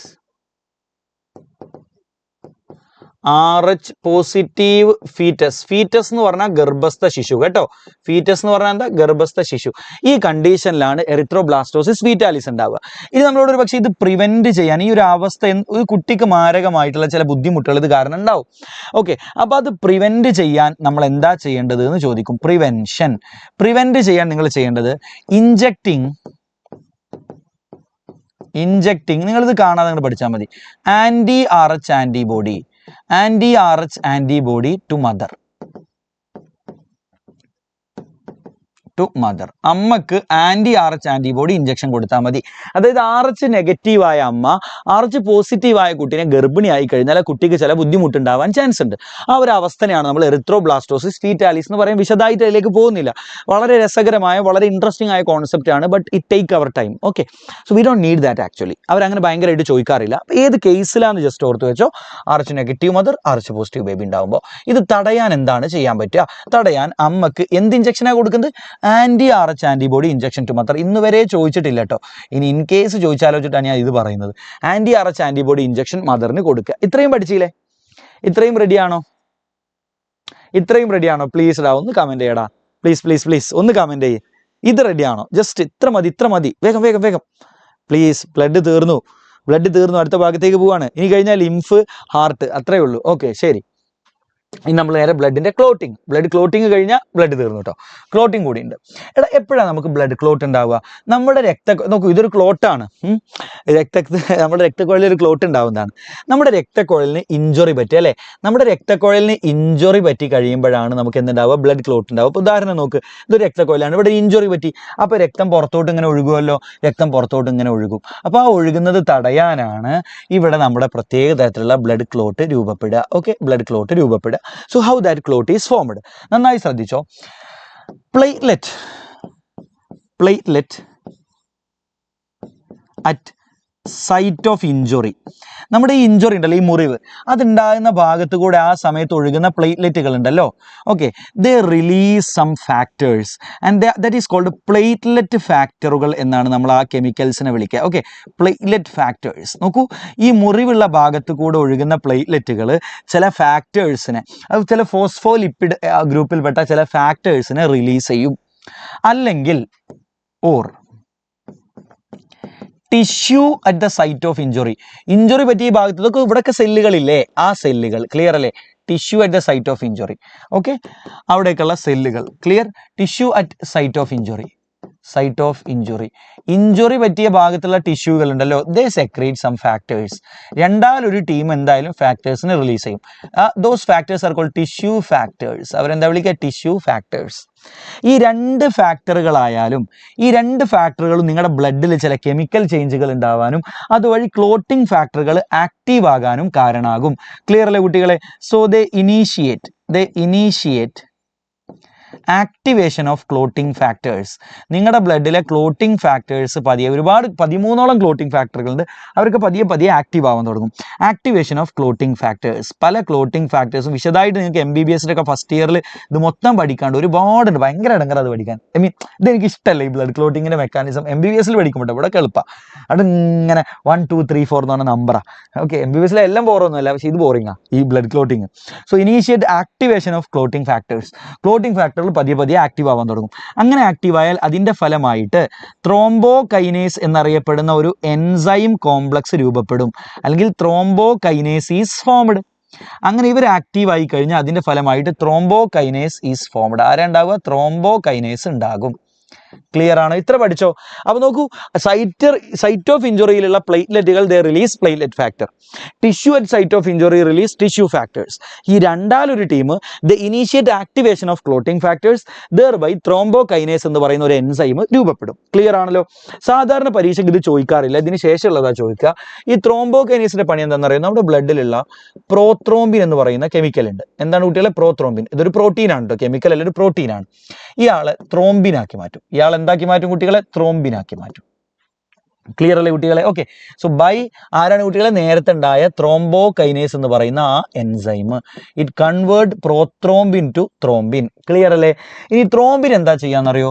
ത്രോംബിൻ നമ്മുടെ ബ്ലഡിന്റെ പ്ലാസ്മയിലുള്ള ഫൈബ്രിനോജൻ, അയാൾ ഇനാക്റ്റീവ് ആയിട്ടുള്ള ഒരു പ്രോട്ടീനാണ്. ആ ഫൈബ്രിനോജനെ നമ്മുടെ ത്രോംബിൻ ഫൈബ്രിനാക്കി മാറ്റും. എന്താക്കി മാറ്റും? ഫൈബ്രിനാക്കി മാറ്റും. ക്ലിയർ അല്ലേ? ഈ ഫൈബ്രിനുകൾ ആക്ച്വലി ത്രെഡ് രൂപത്തിലേക്ക് കൺവേർട്ട് ചെയ്യപ്പെടുകയും ആ ഫൈബ്രിൻ ത്രെഡുകൾ ദേണ്ടേ നമ്മുടെ ആ ഡാമേജ് വന്ന ഭാഗത്തൊക്കെ ഒരു നെറ്റ്വർക്ക് പോലെ, ഒരു മെഷ് പോലെ ഇങ്ങനെ കിടക്കുകയും ചെയ്യും. So fibrin form mesh. Fibrin form A mesh. Mesh എന്ന് പറഞ്ഞാൽ നെറ്റ് എന്നുള്ള അർത്ഥമാണ്. In that mesh look dead and damaged blood cells get trapped and platelet. നമ്മുടെ ബ്ലഡിന്റെ പ്ലേറ്റ്ലെറ്റുകളും ഡാമേജ്ഡ് ബ്ലഡ് സെല്ലുകളും ഒക്കെ ഇതിനകത്ത് പോയി ട്രാപ്പ് ചെയ്യപ്പെടും. അങ്ങനെയാണ് എന്തുണ്ടാവുന്നത്? ക്ലോട്ട് രൂപപ്പെടുന്നത്. ക്ലിയർ അല്ലേ? So fibrin form mesh. Fibrin എന്തുണ്ടാക്കും കുട്ടികളെ? മെഷ്, ഒരു വല പോലെ ഉണ്ടാക്കും. In that our formed elements, അങ്ങനെ പറയാം സിമ്പിളായിട്ട്, our formed elements get trapped, അവർ ട്രാപ്പ് ചെയ്യപ്പെടും. അങ്ങനെയാണ് ബ്ലഡ് ക്ലോട്ട് ഉണ്ടാകുന്നത്. ക്ലിയർ അല്ലേ? ഇനി നമ്മളോട് ചോദിക്കും ഏത് അയോൺ ആണ് ബ്ലഡ് ക്ലോട്ടിങ്ങിന് അത്യന്താപേക്ഷിതമായിട്ടുള്ളതെന്ന് ചോദിക്കും. So that is calcium ion. കാരണം എന്താണെന്നറിയോ? ബ്ലഡ് ക്ലോട്ടിങ്ങിലെ പല സ്റ്റെപ്പുകളും ഈ ക്ലോട്ടിംഗ് ഫാക്ടേഴ്സിനെ പലതിനെയും ആക്റ്റീവ് ആക്കാൻ കാൽഷ്യത്തിന്റെ പ്രസൻസ് വേണം. So calcium helps in blood clotting. Which ion helps in blood clotting എന്ന് ചോദിച്ചാൽ കാൽഷ്യം. ലുക്ക്, explain 2022 ചോദ്യം, explain the mechanism to prevent excess loss of blood from the body, which ion is necessary. Total 3 മാർക്കാണ്. So 3 മാർക്കൊക്കെ ആകുമ്പോൾ ഇത് എഴുതിയാൽ പോരാ, ഇത് മൊത്തം ഇവിടെ മുതൽ ഇവിടെ വരെ എഴുതുക. എന്നിട്ട് calcium ion is necessary for blood clotting. Clear അല്ലേ? അടുത്ത് നമ്മൾ നേരെ നോക്കാൻ പോകുന്നത് ലിംഫിനെ കുറിച്ചാണ്. I hope this is clear. Okay, now let's talk about lymph. മക്കളെ നോക്ക്, ശ്രദ്ധിക്കുക. ലിംഫ് എന്ന് പറഞ്ഞാൽ ആക്ച്വലി നമ്മുടെ ബ്ലഡ്, നമ്മുടെ ശരീരത്തിലെ ചെറിയ രക്തക്കുഴലാണ് കാപ്പില്ലറികൾ എന്ന് ഞങ്ങൾക്ക് പറഞ്ഞു തന്നില്ലേ? So these are your capillaries. Okay, so when blood flow through capillaries, നിങ്ങളുടെ ശരീരത്തിലെ ഏറ്റവും ചെറിയ രക്തക്കുഴലുകളായിട്ടുള്ള കാപ്പില്ലറിയിലൂടെ ബ്ലഡ് ഒഴുകുമ്പോൾ, when blood flows through capillaries, ബ്ലഡിൽ നിന്ന് കുറച്ച് വാട്ടറും വാട്ടർ സോല്യൂബിൾ ആയിട്ടുള്ള മറ്റ് മെറ്റീരിയൽസും, okay, water and water soluble materials, okay, water soluble material, simple ആയിട്ട് അങ്ങനെ പറയാം. Water and water soluble materials except proteins. Proteins വരില്ല, ബ്ലഡിന്റെ പ്ലാസ്മയിലുള്ള പ്രോട്ടീൻസ് വരില്ല. പ്രോട്ടീൻ ഒഴികെ വാട്ടറും വാട്ടറിൽ സോല്യൂബിൾ ആയുള്ള മെറ്റീരിയൽസും they come to tissue space. നോക്കൂ, നമ്മുടെ ടിഷ്യൂവിലെ സെല്ലുകളുടെ ഇടയിലുള്ള സ്പേസിനെയാണ് നമ്മൾ എന്ത് വിളിക്കുക? ടിഷ്യൂ സ്പേസ് എന്ന് വിളിക്കുക. ക്ലിയർ അല്ലേ? They come to tissue space. ഈ ടിഷ്യൂ സ്പേസിലേക്ക് വരികയും അവർ ആ ടിഷ്യൂ സ്പേസിൽ കെട്ടി നിൽക്കുകയും ചെയ്യും. അങ്ങനെ കെട്ടി നിൽക്കുന്ന ആ ഫ്ലൂയിഡിനെയാണ് നമ്മൾ ലിംഫ് അല്ലെങ്കിൽ ടിഷ്യൂ ഫ്ലൂയിഡ് എന്ന് വിളിക്കുക. So they come to tissue space and they are called tissue fluid അല്ലെങ്കിൽ ലിംഫ്. അതിനെയാണ് നമ്മൾ ടിഷ്യൂ ഫ്ലൂയിഡ് അല്ലെങ്കിൽ എന്ത് വിളിക്കുന്നത് കുട്ടികളെ? ലിംഫ് എന്ന് വിളിക്കുന്നത്. ക്ലിയർ ആണോ? അപ്പോൾ നോക്കൂ, നിരന്തരമായിട്ട് when blood flow through capillaries some water and water soluble material except proteins come to tissue space. അങ്ങനെ ആ ഫ്ലൂയിഡ് വരുന്നതുകൊണ്ടാണ് ടിഷ്യൂകൾക്ക് ന്യൂട്രിയൻസും ഓക്സിജനും ഒക്കെ കിട്ടുന്നത്. ഓക്കെ, അപ്പോൾ ആ ഫ്ലൂയിഡാണ് basically lymph. And in our body there is a network of vessels to collect this tissue fluid. ഈ tissue fluid ഇങ്ങനെ വരുന്നതിനനുസരിച്ച് അതിനെ കളക്ട് ചെയ്ത് കൊണ്ടുപോകാൻ വേണ്ടിയിട്ട് നമ്മുടെ ബോഡിയിൽ നെറ്റ്വർക്ക് ഓഫ് വെസൽസ് ഉണ്ട്. ഇപ്പോൾ കണ്ടോ, ഇവിടേക്ക് എക്സ്ട്രാ അങ്ങനെ വന്നുകൊണ്ടിരിക്കുന്ന ഫ്ലൂയിഡ് അധികമായിട്ടൊക്കെ ഇങ്ങനെ വന്നുകൊണ്ടിരിക്കുമ്പോൾ അതിനെ വീണ്ടും വീണ്ടും കളക്ട് ചെയ്ത് കൊണ്ടുപോകാൻ വേണ്ടിയിട്ട് we have A network of vessels. ഈ നെറ്റ്വർക്ക് ഓഫ് വെസൽസിനെയാണ് നമ്മൾ എന്ത് വിളിക്കുക? ലിംഫ് വെസൽസ് എന്ന് വിളിക്കുന്നത്. എന്ത് വിളിക്കുക? Lymph vessels. ക്ലിയർ അല്ലേ? ഈ ലിംഫ് വെസലുകൾ എന്താ ചെയ്യാന്നറിയോ? ഇതിനൊക്കെ കളക്ട് ചെയ്യും. ഇതിനൊക്കെ കളക്ട് ചെയ്തിട്ട് തിരിച്ച് ബ്ലഡിലേക്ക് തന്നെ കൊണ്ടുപോയി ചേർത്തി കൊടുക്കും. കണ്ടോ, ശരീരത്തിന്റെ എല്ലാ ഭാഗത്തുനിന്നുള്ള ലിംഫിനെ കളക്ട് ചെയ്തിട്ട് അവസാനം ബ്ലഡിലേക്ക് തന്നെ കൊണ്ടുപോയി ഇട്ട് കൊടുക്കുക. അതാണ് ലിംഫിന്റെ ഫംഗ്ഷൻ. ക്ലിയർ ആണല്ലോ? That's it. എനിവേ, നൗ ലിംഫിന്റെ പണി എന്തൊക്കെയാണ്? സാധാരണ ലിംഫിന്റെ ഫംഗ്ഷൻ എന്തൊക്കെയാണെന്ന് ചോദിക്കാറ്. ഒന്ന്, ലിംഫിന്റെ ഫംഗ്ഷൻ എന്തൊക്കെയാ വെച്ചാൽ, ഒന്ന് ട്രാൻസ്പോർട്ട്. നോക്കൂ, പല വസ്തുക്കളും ശരീരത്തിൽ ട്രാൻസ്പോർട്ട് ചെയ്യപ്പെടുന്നുണ്ട്. So transport of nutrients. ശരീരത്തിലൂടെ ഈ ലിംഫ് ഒഴുകുന്നുണ്ട്. അപ്പോൾ ബ്ലഡ് ചെയ്യുന്നത് പോലെ തന്നെ ന്യൂട്രിയൻസിന്റെ ട്രാൻസ്പോർട്ട് ലിംഫിലൂടെ നടക്കുന്നുണ്ട്. ഹോർമോൺസിന്റെ ഒക്കെ ട്രാൻസ്പോർട്ട് ലിംഫിലൂടെ നടക്കുന്നുണ്ട്. ക്ലിയർ ആണല്ലോ കുട്ടികളെ? രണ്ടാമത്തെ ഇയാളുടെ ഫംഗ്ഷൻ ആണ്, it helps in absorption of fat from intestine. നോക്കൂ, നിങ്ങളുടെ ഇൻഡസ്റ്റൈൻ, നിങ്ങൾ കഴിച്ച ഭക്ഷണം നിങ്ങളുടെ ഇൻഡസ്റ്റൈനിലേക്ക്, നിങ്ങളുടെ കുടലിലേക്ക് എത്തിയാൽ കുടലിൽ നിന്ന് ഫാറ്റ് ബോഡിയിലേക്ക് അബ്സോർബ് ചെയ്യാൻ കുടലിലെ ഇത്തരത്തിലുള്ള ലിംഫ് കുഴലുകൾ സഹായിക്കുന്നുണ്ട്. Helps in fat absorption. നിങ്ങളുടെ ബോഡിയിൽ ഫാറ്റിന്റെ അബ്സോർപ്ഷൻ ഏറ്റവും കൂടുതൽ ഇൻഡസ്റ്റൈനിൽ നിന്ന് നടക്കുന്നത് ലിംഫിലേക്കാണ്, ലിംഫ് കുഴലുകളിലേക്കാണ്. പിന്നെ ഈ ലിംഫ് കുഴലുകൾക്കുള്ളിൽ ധാരാളം ലിംഫോസൈറ്റുകളുണ്ട്. അതുകൊണ്ട് ലിംഫിൽ കാണുന്ന സെല്ലുകളായതുകൊണ്ട് അവരെ ലിംഫോസൈറ്റുകൾ എന്ന് വിളിക്കുന്നത്. അവർ കുറേ ഇതിലേക്ക് എത്തിപ്പെടും. അങ്ങനെ എത്തിപ്പെട്ടാൽ ദ ഗീവ് യു ഇമ്മ്യൂണിറ്റി. എല്ലാ രോഗാണുക്കളും ലിംഫിലേക്ക് എത്തിയാൽ അവർ ആ രോഗാണുക്കളെ പെട്ടെന്ന് അറ്റാക്ക് ചെയ്യുകയും അങ്ങനെ നിങ്ങൾക്ക് ഇമ്മ്യൂണിറ്റി തരികയും ചെയ്യും. ക്ലിയർ അല്ലേ? So lymphocyte in lymph provide immunity. ലിംഫിലുള്ള ലിംഫോസൈറ്റുകൾ ഇറ്റ് ഗീവ് യു ഇമ്മ്യൂണിറ്റി. നിങ്ങൾക്ക് എന്ത് നൽകും മക്കളെ? ഇമ്മ്യൂണിറ്റി നൽകും. So these are the functions of lymph. ഇതൊക്കെയാണ് ലിംഫിന്റെ function. Look, list out the functions of lymph. സാധാരണ എല്ലാ വർഷവും ഫങ്ഷൻസ് ഓഫ് ലിംഫിന്റെ ഫങ്ഷൻസ് എന്തൊക്കെയാണെന്ന് ചോദിക്കാറ്. പക്ഷെ ഒരു തവണ ഇത് ചോദിച്ചു, ലിംഫ് എങ്ങനെ ഉണ്ടാവുന്നത് എന്ന് ചോദിച്ചു. How lymph is formed. ഏറ്റവും മിനിമം ഈ ചിത്രം എഴുതി വെച്ചാലെങ്കിൽ, നിങ്ങൾക്ക് ചിത്രം വരച്ച് വെച്ചാലെങ്കിൽ you will get mark. Okay, right. അത് വന്നല്ലോ കോഴി, പോടാ, നിന്നെ ഞാൻ ബ്ലോക്ക് ചെയ്യും കേട്ടോ. ഓക്കെ, അങ്ങനെ നമ്മൾ തട്ടിയിട്ടുണ്ട്. Right. Now make a diagrammatic sketch of human double circulation label 3 associated organ and any one blood vessel. നോക്കൂ മക്കളെ, ഇതൊരു ഇമ്പോർട്ടൻ്റ് ചോദ്യമാണ്. നമ്മുടെ ഡബിൾ സർക്കുലേഷൻ എന്താണ്? നമ്മൾ നമ്മുടെ ഹാർട്ടിനെ കുറിച്ച് പഠിക്കാൻ പോവാണ്. അതിനു മുമ്പ് നമ്മുടെ ശരീരത്തിലെ സർക്കുലേഷൻ്റെ പ്രത്യേകത, നമ്മുടെ സർക്കുലേഷനെ ഡബിൾ സർക്കുലേഷൻ എന്നാണ് നമ്മൾ വിളിക്കുക. So why it is called double circulation? എന്തുകൊണ്ടാണ് ഇതിന് ഡബിൾ സർക്കുലേഷൻ എന്ന് വിളിക്കുന്നത്? നമുക്ക് നോക്കാം. നന്നായി ശ്രദ്ധിച്ചോ മക്കളെ, ഇത് മസ്റ്റായിട്ട് പഠിക്കണേ. ഇത് ഏറ്റവും ബേസിക്സ് ആണ്. നമ്മുടെ ഹാർട്ടിന് 4 അറകളാണുള്ളത്. ഏതൊക്കെ അറ നിങ്ങൾക്ക് അറിയാലോ? 2 അട്രിയം ഉണ്ട്, 2 വെൻട്രിക്കിൾ ഉണ്ട് അല്ലേ?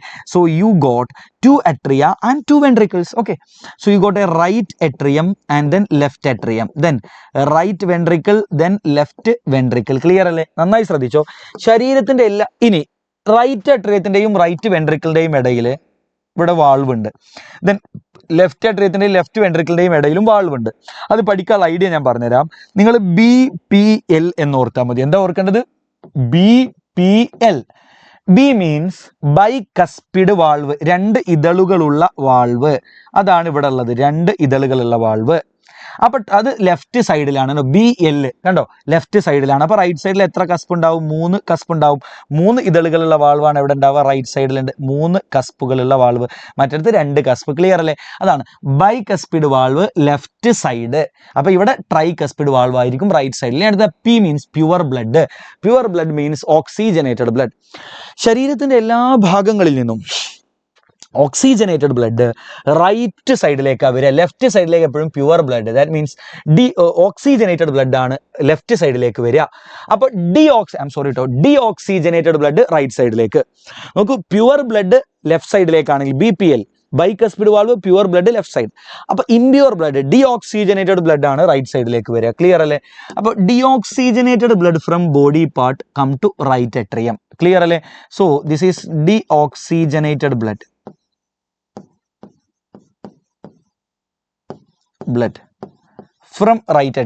From body parts. Okay, so ഇത് വരുന്നത് ബോഡി പാർട്സിൽ നിന്നാണ്. Clear? Body parts it come to right atrium. Right അട്രിയത്തിൽ നിന്ന് ഈ deoxygenated blood go to right ventricle. Right വെൻട്രിക്കിളിൽ നിന്ന് ഈ deoxygenated blood is pumped to your lungs. Deoxygenated blood എങ്ങോട്ട് പമ്പ് ചെയ്യപ്പെടും കുട്ടികളെ? നിങ്ങളുടെ ലങ്സിലേക്ക്, നിങ്ങളുടെ ശ്വാസകോശങ്ങളിലേക്ക് പമ്പ് ചെയ്യപ്പെടും. ക്ലിയർ അല്ലേ? ശ്വാസകോശങ്ങളുടെ പണി എന്താ? ബ്ലഡിലേക്ക് ഓക്സിജൻ നിറക്കുക. അപ്പൊ ബ്ലഡ് എന്തായിട്ട് മാറി? ഓക്സിജനേറ്റഡ് ബ്ലഡ് ആയിട്ട് മാറി. That come to left side. അതാണ് BPL. കണ്ടോ? ലെഫ്റ്റ് സൈഡിലേക്ക് പ്യുവർ ബ്ലഡ് വരും. അവിടെ ബൈകസ്പിഡ് വാൾവ് ഉണ്ട്, അതിലൂടെ ലെഫ്റ്റ് വെൻട്രിക്കിളിലേക്ക് എത്തും. ലെഫ്റ്റ് വെൻട്രിക്കിൾ ഈ ബ്ലഡിനെ, ഈ ഓക്സിജനേറ്റഡ് ബ്ലഡിനെ ബോഡി പാർട്സിലേക്ക് പറഞ്ഞേക്കും. ബോഡി പാർട്സ് അതിൽ നിന്ന് ഓക്സിജനെ വലിച്ചെടുക്കും. വീണ്ടും ബ്ലഡ് ഡിയോക്സിജനേറ്റഡ് ബ്ലഡ് ആയിട്ട് മാറും. So this is your circulation. ഇങ്ങനെയാണ് മനുഷ്യന്റെ സർക്കുലേഷൻ വർക്ക് ചെയ്യുന്നത്. ഇവിടെ ഹാർട്ടിൽ നിന്ന് തുടങ്ങി ഹാർട്ടിൽ തന്നെ അവസാനിക്കുന്ന 2 സർക്കിൾ കാണാൻ പറ്റും. What is circle? ഒരു പോയിന്റിൽ തുടങ്ങി അതേ പോയിന്റിൽ അവസാനിക്കുക എന്നുള്ളതാണ് സർക്കിൾ അല്ലേ? അപ്പൊ ഹാർട്ടിൽ തുടങ്ങി ഹാർട്ട് തന്നെ അവസാനിക്കുക, അതാണ് സർക്കിൾ. ഇവിടെ നിങ്ങൾക്ക് ഒന്ന് കാണാൻ പറ്റും. ഹാർട്ടിൽ നിന്ന് ഇവിടെ തുടങ്ങി ഹാർട്ടിൽ തന്നെ അവസാനിക്കുക അല്ലെ? റൈറ്റ് വെൻട്രിക്കിളിൽ നിന്ന് തുടങ്ങി ലങ്ങിലെത്തി തിരിച്ച് ഹാർട്ടിലേക്ക് വരുന്നു. സോ ദിസ് സർക്കുലേഷൻ, ലങ്ങുമായി ബന്ധപ്പെട്ട സർക്കുലേഷൻ ആണ്. This is called pulmonary circulation. ഇയാളെ നമ്മൾ വിളിക്കുന്ന പേരാണ് പൾമണറി സർക്കുലേഷൻ. ക്ലിയർ അല്ലേ കുട്ടികളെ? ഇനി ഇത് നോക്ക്, ഹാർട്ടിൽ നിന്ന് ബോഡി പാർട്സിലേക്ക് പോയി, ബോഡി പാർട്സിൽ നിന്ന് ഹാർട്ടിലേക്ക് വരുന്ന circulation. So what is your body parts? Body parts എന്ന് പറഞ്ഞാൽ എന്താ? നിങ്ങൾ പലതരം സിസ്റ്റങ്ങളല്ലടാ body parts. Respiratory system, respiratory word, digestive system, excretory system, neural system, endocrine system അല്ലെ? ഇത്തരത്തിലുള്ള പല സിസ്റ്റങ്ങളല്ലേ നമ്മുടെ ബോഡി പാർട്സ് എന്ന് പറഞ്ഞാൽ. അപ്പോൾ നിങ്ങളുടെ ബോഡി പാർട്സിലേക്ക് അല്ലെങ്കിൽ സിസ്റ്റങ്ങളിലേക്ക് പോകുന്ന സർക്കുലേഷൻ ആയതുകൊണ്ട് തന്നെ ഇതിനെ സിസ്റ്റമിക് സർക്കുലേഷൻ എന്ന് വിളിക്കുന്നു. എന്താ വിളിക്കുക? Systemic circulation. അങ്ങനെ 2 സർക്കുലേഷൻ നമ്മുടെ ബോഡിയിൽ ഉള്ളതുകൊണ്ടാണ് നമ്മൾ എന്ത് വിളിക്കുന്നത്? ഡബിൾ സർക്കുലേഷൻ എന്ന് വിളിക്കുക. ഇനി അടുത്ത ചോദ്യം, സിസ്റ്റമിക് സർക്കുലേഷന്റെ ഫംഗ്ഷൻ എന്തൊക്കെയാ? Look, it give oxygen and nutrients to body parts അല്ലെങ്കിൽ ടു ടിഷ്യൂസ്. നമ്മുടെ ടിഷ്യൂസിന്, നമ്മുടെ ബോഡി പാർട്സിന് ഓക്സിജനും ന്യൂട്രിയൻസും കൊടുക്കാനുള്ള സിസ്റ്റമിക് സർക്കുലേഷന്റെ function. Now what are the function of pulmonary circulation? It helps in the oxygenation of blood. ബ്ലഡിലേക്ക് ഓക്സിജൻ നിറയ്ക്കുക and removal of carbon dioxide from blood. ബ്ലഡിൽ നിന്ന് കാർബൺ ഡൈ ഓക്സൈഡ് പുറന്തള്ള അതിന് സഹായിക്കുക എന്നുള്ളതാണ് പൾമണറി സർക്കുലേഷന്റെ ഫംഗ്ഷൻ എന്ന് പറയുന്നത്. ക്ലിയർ അല്ലേ? Yes or no? റെഡിയാണോ? I hope it is clear. അപ്പോൾ ഇത് നമ്മളോട് ചോദിക്കാറുണ്ട്. ഇനി അടുത്ത് ലെറ്റ്സ് ടോക്ക് അബൌട്ട് ഹാർട്ട്. ഇനി നമ്മൾ ഹാർട്ടിനെ കുറിച്ചാണ് നോക്കാൻ പോകുന്നത്. നോക്കൂ, ഹാർട്ടിന്റെ കവറിങ് ഏതാന്നുള്ളത് സ്ഥിരം ചോദ്യം. ഹാർട്ടിനെ കവർ ചെയ്യുന്ന കവറിങ് ഏതാന്നുള്ളത് സ്ഥിരം ചോദ്യമാണ്. സോ ഇവിടെ ഉണ്ടാവും.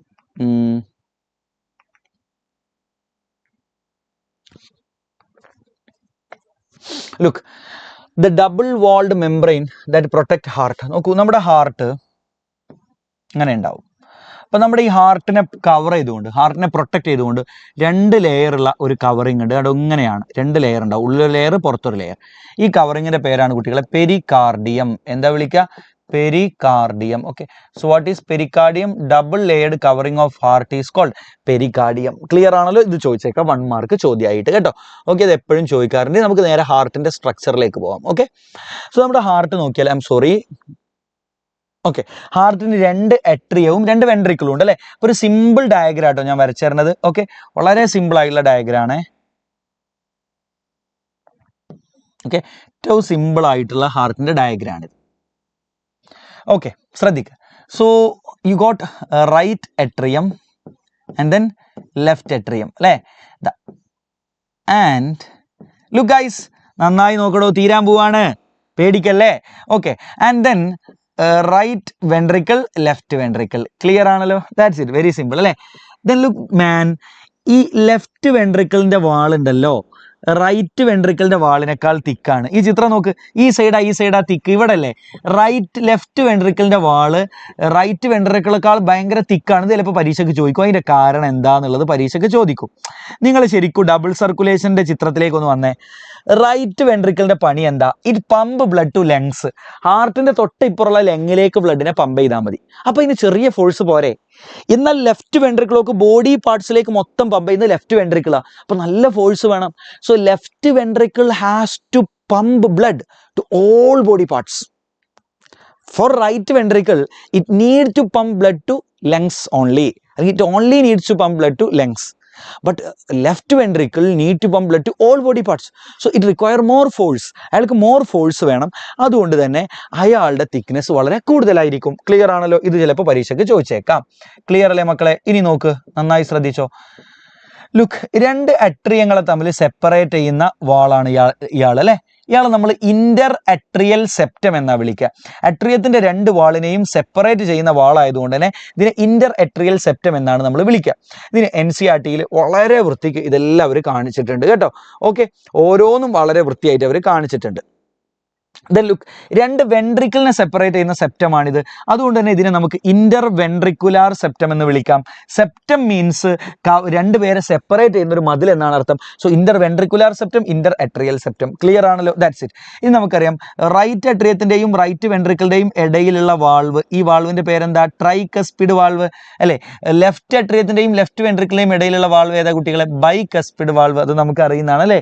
ഇനി ശ്രദ്ധിക്ക്, ശരീരത്തിന്റെ എല്ലാ ഭാഗങ്ങളിൽ നിന്നും ഡീഓക്സിജനേറ്റഡ് ബ്ലഡ് റൈറ്റ് അട്രിയത്തിലേക്ക് കൊണ്ടുവരാൻ വേണ്ടി രണ്ട് രക്തക്കുഴലുണ്ട്. ഇത് ഹാർട്ടിന്റെ മുകളിലുള്ള ഭാഗത്തു നിന്ന് കൊണ്ടുവരാനുള്ള കുഴലാണ്. ക്ലിയർ അല്ലേ? This is called superior vena cava. ഇയാളെ വിളിക്കുന്ന പേരെന്താ? Superior vena cava. Okay, vena cava. ഉറക്കെ പറഞ്ഞേ, വീന കാവ.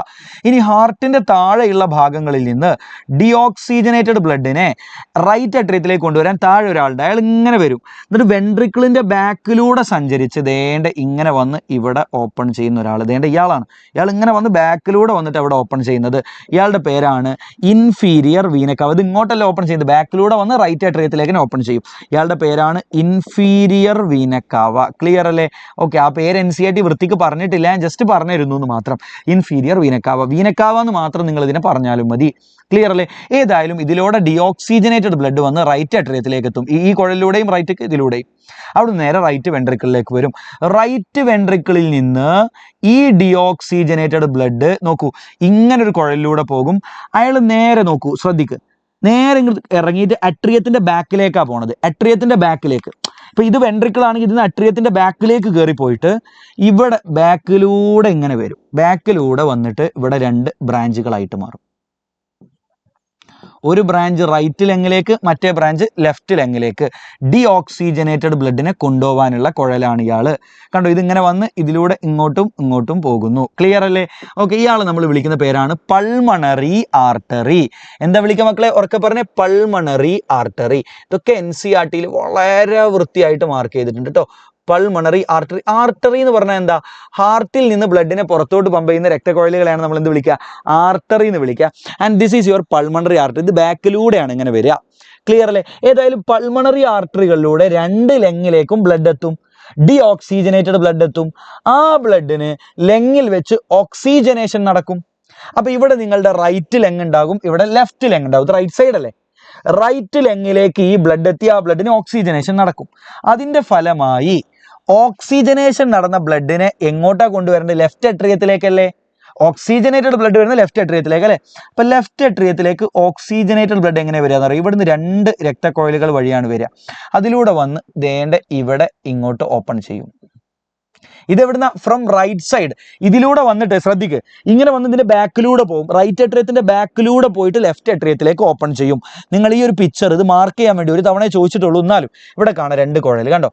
നമ്മൾ വിചാരിക്കും ഈ കുഴൽ ഇതിലേക്കാണ് ഓപ്പൺ ചെയ്യുന്നത്. നല്ലടാ പ്രിയപ്പെട്ടവരെ, ഈ കുഴല് ഇത് നിങ്ങളുടെ റൈറ്റ് അട്രിയാണ്.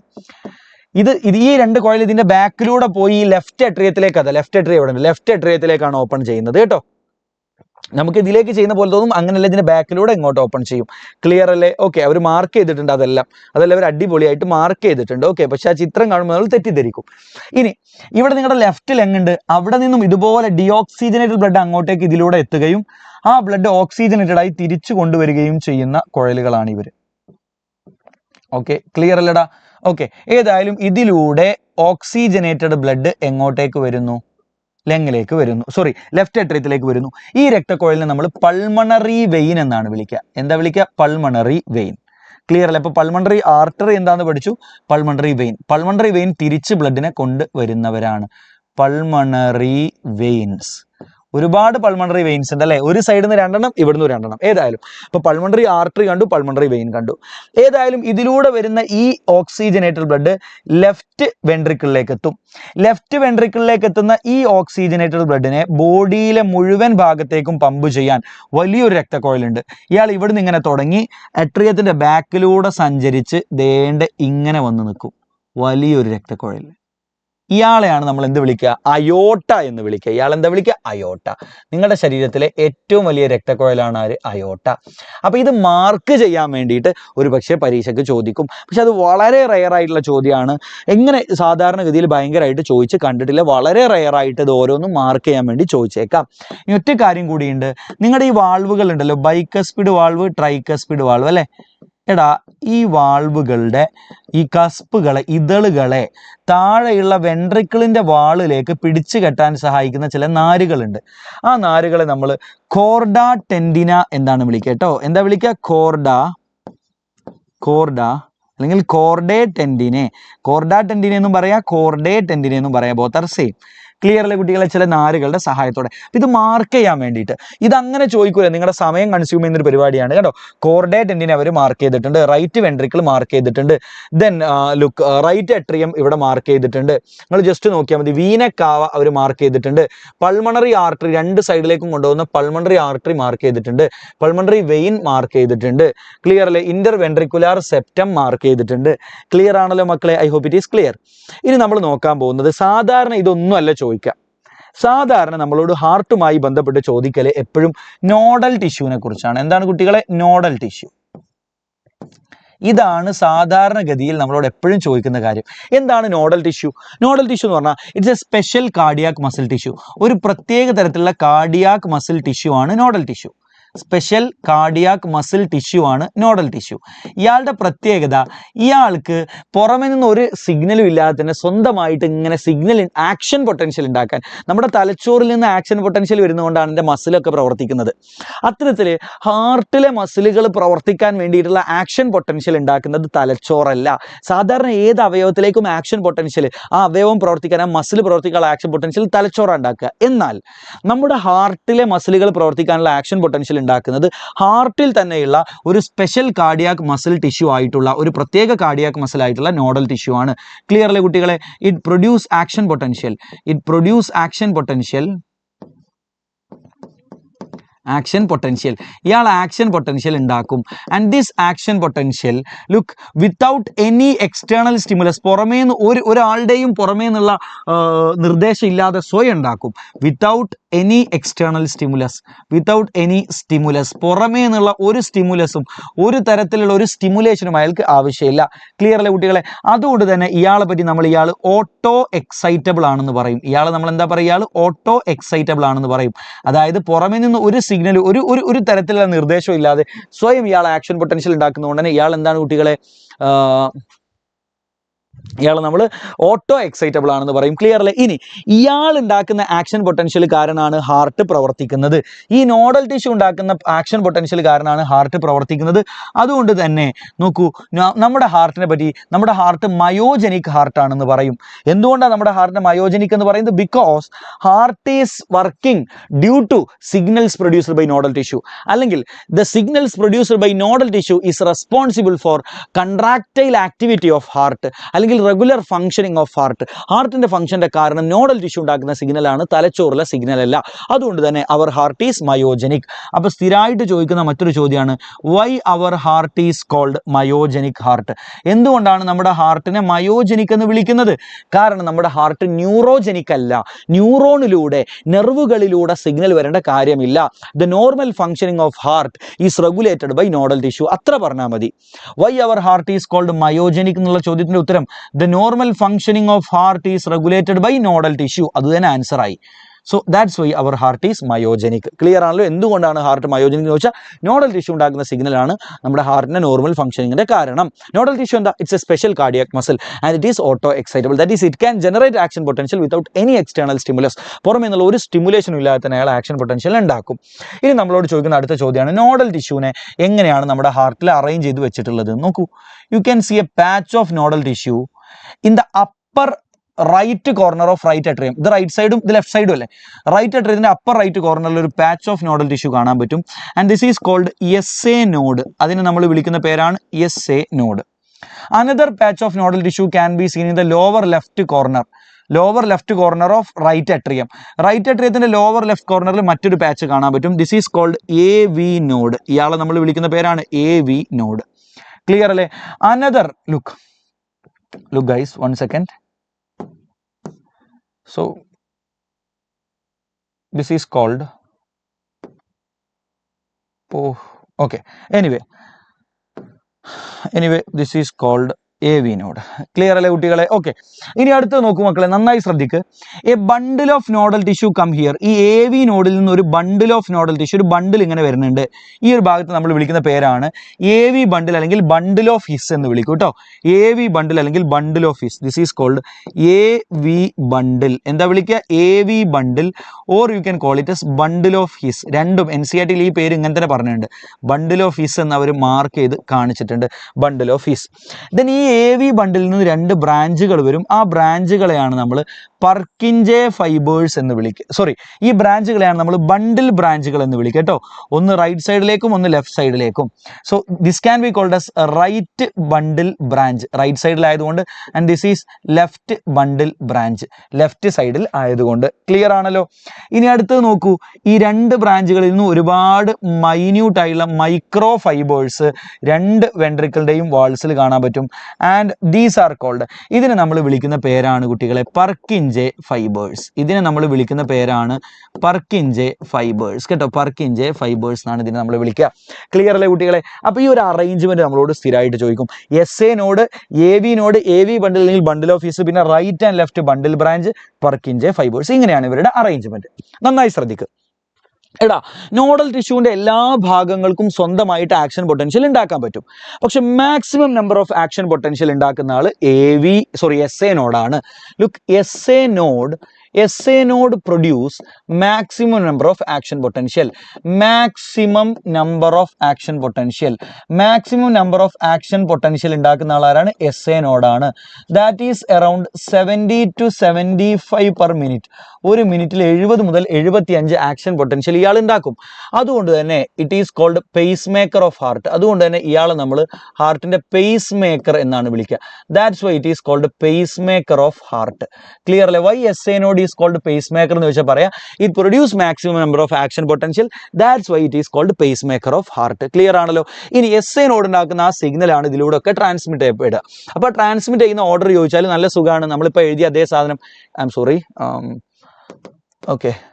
ആ ഓർഡർ ചോദിച്ചാൽ SA node, അത് കഴിഞ്ഞാൽ AV നോഡ്, അവിടുന്ന് AV നോഡിലേക്ക് എത്തും, അവിടുന്ന് AV ബണ്ടിലേക്ക് എത്തും, അവിടുന്ന് bundle branch, right and left bundle branch, അവിടുന്ന് പർക്കിൻജെ ഫൈബേഴ്സ് കേട്ടോ.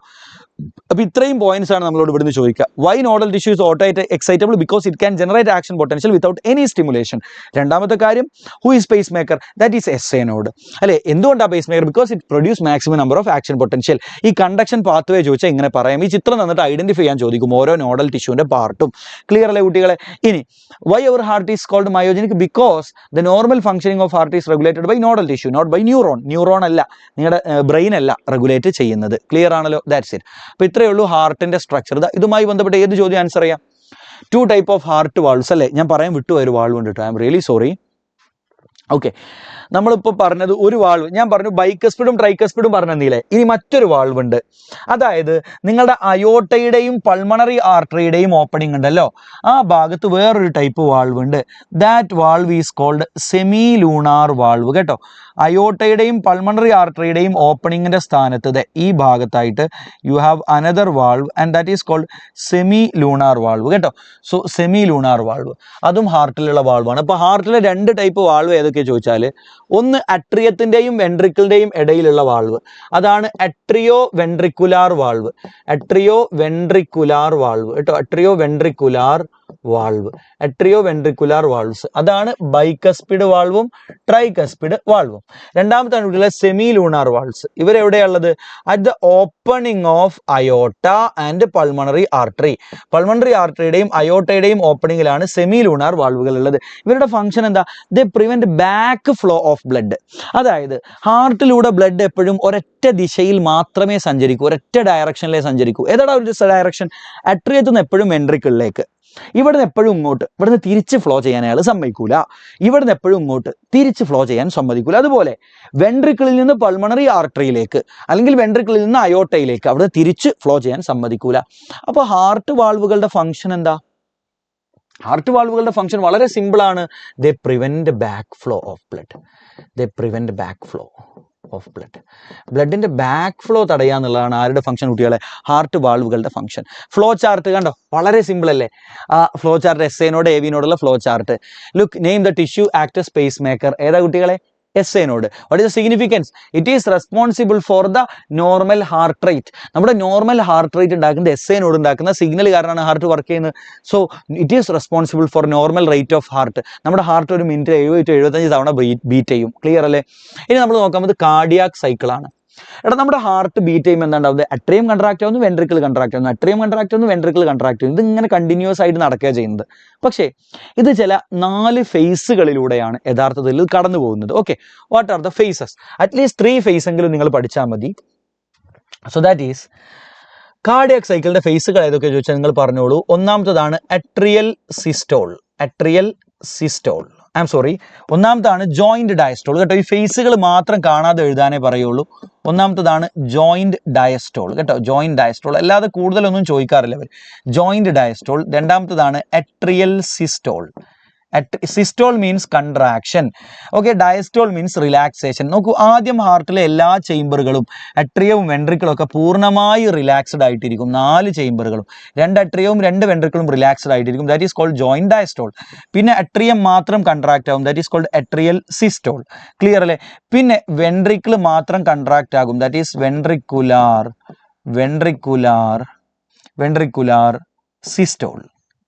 ആദ്യം അട്രിയം മാത്രം കൺട്രാക്ട് ആവുന്നു, പിന്നെ വെൻട്രിക്കിൾ മാത്രം കൺട്രാക്ട് ആവുന്നു. So that is ventricular systole. അത് കഴിഞ്ഞാൽ വീണ്ടും ജോയിന്റ് ഡയസ്റ്റോൾ തന്നെ പോകുന്നു. So this is the cycle. ഇതാണ് സൈക്കിൾ. ക്ലിയർ അല്ലേ?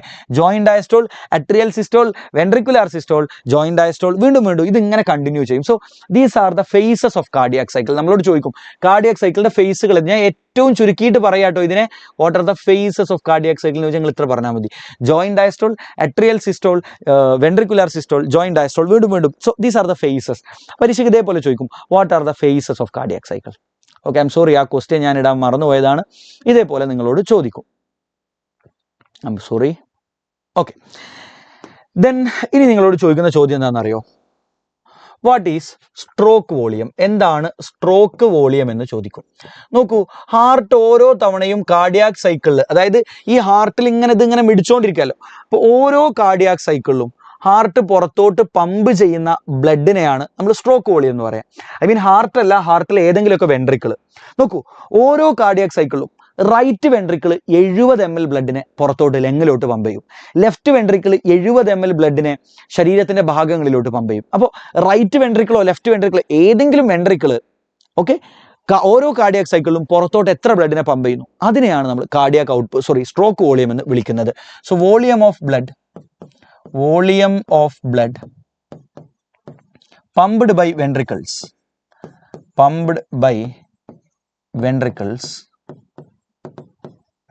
each ventricles ഓരോ വെൻട്രിക്കിൾ ഇത്ര തന്നെ പമ്പ് ചെയ്യും. ക്ലിയർ അല്ലേ കുട്ടികളെ?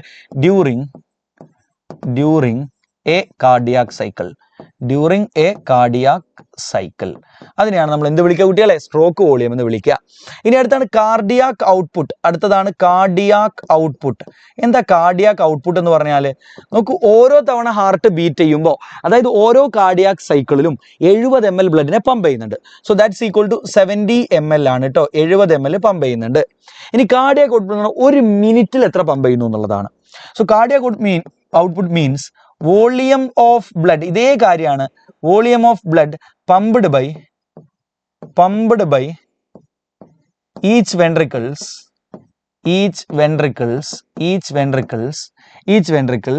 in a minute ക്ലിയർ അല്ലേ കുട്ടികളെ? നോക്കൂ, നമുക്കറിയാം ഓരോ തവണ ബീറ്റ് ചെയ്യുമ്പോൾ 70 ml പമ്പ് ചെയ്യുന്നുണ്ട്. ഒരു മിനിറ്റിൽ ഏകദേശം 70 to 75 തവണ ബീറ്റ് ചെയ്യുന്നുണ്ട്. ദാറ്റ് ഈസ് ഹാർട്ട് റേറ്റ് അല്ലേ? അപ്പോൾ നിങ്ങളുടെ സ്ട്രോക്ക് വോളിയം 70 ml ആണ് ഒരു തവണ ബീറ്റ് ചെയ്യുമ്പോൾ. ഇൻറ്റു ഹാർട്ട് റേറ്റ് എത്രയാണോ അത് രണ്ടും കൂടി ചെയ്താൽ നിങ്ങൾക്ക് എന്ത് കിട്ടും? കാർഡിയാക് ഔട്ട്പുട്ട് കിട്ടും. ക്ലിയർ ആണല്ലോ? സ്ട്രോക്ക് വോളിയം നമ്മൾ പറഞ്ഞു 70 ml ആണ് നമ്മൾ പറഞ്ഞു. ഹാർട്ട് റേറ്റ് 70 to 75 ആണ്. ആവറേജ് 72 എടുക്കാം. ഇത് രണ്ടും കൂടെ നിങ്ങൾ ഗുണിച്ചാൽ ആവറേജ് ഏകദേശം നിങ്ങൾക്കൊരു 5 ലിറ്റർ എന്ന് കിട്ടും. ഇതാണ് നമ്മുടെ കാർഡിയാക് ഔട്ട്പുട്ട് എന്ന് പറയുന്നത്. ക്ലിയർ അല്ലേ? ഇനി ഒറ്റ കാര്യം കൂടിയേ കാർഡിയാക് സൈക്കിളുമായി ബന്ധപ്പെട്ട് ചോദിക്കൂ. അതായത് കാർഡിയാക് സൈക്കിൾ വിശദമായിട്ടൊന്നും ചോദിക്കാറില്ല. ആകെ ചോദിക്കുക എന്താണ് സ്ട്രോക്ക് വോളിയം, എന്താണ് കാർഡിയാക് ഔട്ട്പുട്ട്. പിന്നെ ചോദിക്കുക ഹാർട്ടിലെ 2 സൗണ്ടുകൾ ഏതൊക്കെയാണ്. 2 സൗണ്ട് ഹാർട്ടിൽ നിന്ന് വരും. ഫസ്റ്റ് സൗണ്ട് ഏതാന്ന് ഓർക്കാൻ ഞാൻ പറഞ്ഞുതരാം. ലവ് അറ്റ് ഫസ്റ്റ് സൈറ്റ് എന്ന് ഓർത്താൽ മതി കേട്ടോ. ഫസ്റ്റ് സൗണ്ട് ആണ് ലെബ്, രണ്ടാമത്താണ് ഡബ്. ആദ്യത്തെ എല്ല് വെച്ചിട്ടാണെന്ന് മനസ്സിലാക്കാൻ ലവ് അറ്റ് ഫസ്റ്റ് സൈറ്റ് അല്ലേ? അങ്ങനല്ലേ? ആദ്യം കാണുമ്പോൾ നമുക്ക് ലവ് ഉണ്ടാവും അല്ലേ? സാറേ PYക്ക് പഠിച്ചാൽ പറ്റുമോ? I don't know. അത്യാവശ്യം പറ്റും. PYക്ക് പഠിച്ചാൽ അത്യാവശ്യം പറ്റും. നമ്മൾ ഓരോന്നും PYക്ക് എന്താ ചോദിച്ചിട്ടുള്ളത് അടിസ്ഥാനമാക്കി തന്നെയാണ് ക്ലാസ് എടുത്ത് പോകുന്നത്. ഈ ക്ലാസ്സിൽ PYക്ക് അല്ലാതെ ഒന്നും ഇല്ലാന്ന് തന്നെ പറയാം. വളരെ ചില കാര്യങ്ങളെ ഞാൻ പറയാതെ PYക്ക് ഒന്ന് എക്സ്ട്രാ ആയിട്ട് ഞാൻ മനസ്സിലാക്കുന്ന ഒരു 10 പോയിന്റ് ഒക്കെ ഞാൻ ഒരു ചാപ്റ്ററിൽ പറയുള്ളൂ. ഓൾ ദീസ് PYക്ക് നിങ്ങൾ ജസ്റ്റ് ഒരു PYക്ക് ക്വസ്റ്റ്യൻ ആൻസർ അതിനേക്കാൾ നല്ല എന്താ ഒരു ഓർഡറിലായി പഠിച്ചു പോകുന്നതാണ്. So better this video help you.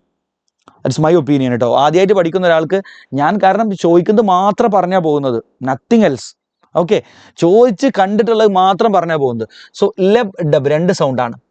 ലെബ് എന്ന് പറയുന്ന സൗണ്ട് നിങ്ങൾ ആദ്യം പഠിച്ച 2 എപ്പോഴും ഇവിടെ വാൾവ് തുറക്കുമ്പോഴാണോ അടക്കുമ്പോഴാണോ സൗണ്ട് ഉണ്ടാവുക? നിങ്ങൾ ആലോചിച്ച് നോക്കൂ. വാതിൽ തുറക്കുമ്പോഴാണോ അടക്കുമ്പോഴാണോ സൗണ്ട് ഉണ്ടാവുക? അടക്കുമ്പോഴാണ് സൗണ്ട് ഉണ്ടാവുക. തുറക്കുമ്പോൾ അല്ലല്ലോ, അടക്കുമ്പോഴല്ലേ. അപ്പോൾ വാൾവ് ക്ലോസ് ആകുമ്പോഴാണ് സൗണ്ട് ഉണ്ടാവുക. നിങ്ങൾ ആദ്യം പഠിച്ച വാൾവ് ഏതാ? ബൈക്കസ്പിഡും ട്രൈക്കസ്പിഡും അല്ലേ? അപ്പോൾ ആദ്യത്തെ സൗണ്ട് അവരുടെ ക്ലോഷർ കാരണം. So due to closure of bicuspid valve and tricuspid valve. Clear അല്ലേ? ഇനി ഡബ്ബോ ഡ്യൂ ടു ക്ലോഷർ ഓഫ് രണ്ടാമത് പഠിച്ച വാൾവ് ഏതാ? സെമി ലൂണാർ വാൾവ് അല്ലേ പഠിച്ച്? അപ്പോൾ അതിന്റെ ക്ലോഷർ ഡ്യൂ ടു ക്ലോഷർ എന്ന് പറഞ്ഞാൽ ക്ലോസ് ആവുക കേട്ടോ. Semi lunar valve. ക്ലിയർ ആണല്ലോ കുട്ടികളെ? അടുത്തത് ഹാർഡ് സൗണ്ട്. ബേസ്ഡ് ചോദ്യമാണ്. ഹാർഡ് സൗണ്ട് ഉണ്ട്, 1 മാർക്ക് ചോദ്യമാണ്. 2 സൗണ്ടിന്റെയും കാരണം. ക്ലിയർ ആണല്ലോ കുട്ടികളെ? പിന്നെ സ്ട്രോക്ക് വോളിയം, കാർഡിയാക് ഔട്ട്പുട്ട് ഒക്കെ സ്ഥിരമായിട്ട് ചോദിക്കുന്നതാണ്. ഫേസസ് ഓഫ് കാർഡിയാക് സൈക്കിളും. അടുത്ത് നമ്മൾ ECG ആണ്. So what is ECG? Simply A graphical representation of electrical activity of heart during cardiac cycle. Definition ഈ ചാപ്റ്ററിൽ ഏറ്റവും കൂടുതൽ തവണ ചോദിച്ച ചോദ്യം ECG ആണ് കേട്ടോ. ഓരോ കാർഡിയാക് സൈക്കിളിലും ഹാർട്ടിൽ ചില ഇലക്ട്രിക്കൽ ആക്ടിവിറ്റി നടക്കുന്നുണ്ട്. ആ ഇലക്ട്രിക്കൽ ചേഞ്ചുകളെ, നമ്മുടെ ഹാർട്ടിലെ മസിലുകളിൽ നടക്കുന്ന ഇലക്ട്രിക്കൽ ചേഞ്ചുകളെ നമ്മൾ ഗ്രാഫ് രൂപത്തിൽ എടുക്കുന്നതിനെയാണ് നമ്മൾ എന്ത് പറയുക കുട്ടികളെ? ECG എന്ന് പറയാം. So it's a graphical representation of electrical activity of heart during cardiac cycle. Clear അല്ലേ? ഇനി the machine used is called electrocardiograph. ECG എടുക്കാൻ വേണ്ടി യൂസ് ചെയ്യുന്ന മെഷീനെ വിളിക്കുന്ന പേരാണ് ഇലക്ട്രോ കാർഡിയോഗ്രാഫ്. ആ ഡാറ്റ ഉണ്ടല്ലോ നമുക്ക് കിട്ടുന്നത്, അതിന് ഇലക്ട്രോ കാർഡിയോഗ്രാം എന്നാണ് നമ്മൾ പറയുക. ഇനി ഇത് ECGയിലെ വേവുകൾ ഏതൊക്കെ? ECG വരക്കാൻ ചോദിക്കും കേട്ടോ. P വേവ്, QRS സിമ്പിൾ ആയിട്ട് വരച്ചാൽ മതി. T വേവ് ഇങ്ങനെ വരച്ചു കൊടുത്താൽ മതി. പക്ഷെ ഓരോ വേവും എന്തിനെ റെപ്രസെന്റ് ചെയ്യുന്നതെന്ന് പരീക്ഷയ്ക്ക് ചോദിക്കും, വരക്കാനും ചോദിക്കും. നോക്കൂ, P വേവ് റെപ്രസെന്റ് എട്രിയൽ ഡീപോളാറൈസേഷൻ. ഏതൊരു മസിലും കൺട്രാക്ഷൻ നടക്കണമെങ്കിൽ ആ മസിലിന് എന്ത് നടക്കണം കുട്ടികളെ? ഡീപോളാറൈസേഷൻ എന്ന് പറയുന്ന ഒരു പരിപാടി നടക്കണം. അപ്പോൾ എട്രിയത്തിന് നടക്കുന്ന ഡീപോളാറൈസേഷനെയാണ് P വേവ് റെപ്രസെന്റ് ചെയ്യുന്നത്. So that lead to atrial contraction, atrial systole. അടുത്താണ് QRS complex. So it represent ventricular depolarisation. നമ്മുടെ വെൻട്രിക്കിളിന്റെ ഡീപോളാറൈസേഷനെയാണ് ഇത് കാണിക്കുന്നത്. ഏതൊരു മസിലും ഡീപോളാറൈസേഷൻ നടന്നാലേ കൺട്രാക്ഷൻ നടക്കുകയുള്ളൂ. അപ്പോൾ വെൻട്രിക്കിളിന്റെ സിസ്റ്റോള് അല്ലെങ്കിൽ കൺട്രാക്ഷൻ നടക്കണമെങ്കിൽ വെൻട്രിക്കിളിന് ഡീപോളാറൈസേഷൻ നടക്കണം. അതിനെയാണ് QRS കോംപ്ലക്സ് സൂചിപ്പിക്കുന്നത്. ആൻഡ് T വേവ്, ഏതൊരു മസിലും റിലാക്സ് ആകണമെങ്കിൽ അയാൾക്ക് റീപോളാറൈസേഷൻ നടക്കണം. T wave represent ventricular repolarisation. Clear അല്ലേ കുട്ടികളെ? I am really sorry. T wave represent ventricular repolarisation. വെൻട്രിക്കിളിന്റെ റീപോളാറൈസേഷനെയാണ് T വേവ് റെപ്രസെന്റ് ചെയ്യുന്നത്. റീപോളാറൈസേഷൻ നടന്നാലേ വെൻട്രിക്കിൾ എന്താവുള്ളൂ? റിലാക്സ് ആവുകയുള്ളൂ. So it represent ventricular repolarisation കേട്ടോ. പോളാറൈസേഷൻ. ക്ലിയർ ആണോ? yes or no?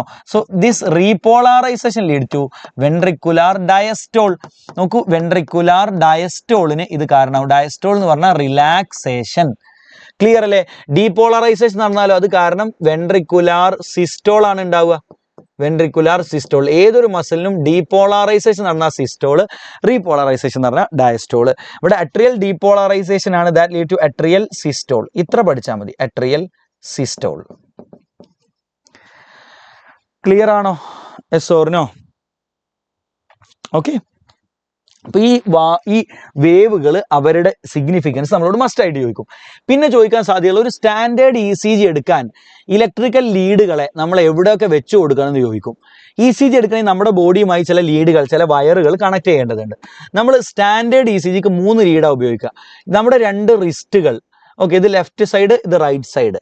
നമ്മുടെ ലെഫ്റ്റ് ആംഗിൾ എന്ന് പറഞ്ഞാൽ അറിയില്ലേ, കാലിന്റെ നെരിയാണി എന്നൊക്കെ നമ്മൾ പറഞ്ഞ ആ ഭാഗം കേട്ടോ, ഇത് കാല്, ഓക്കെ, ഇത് കൈ.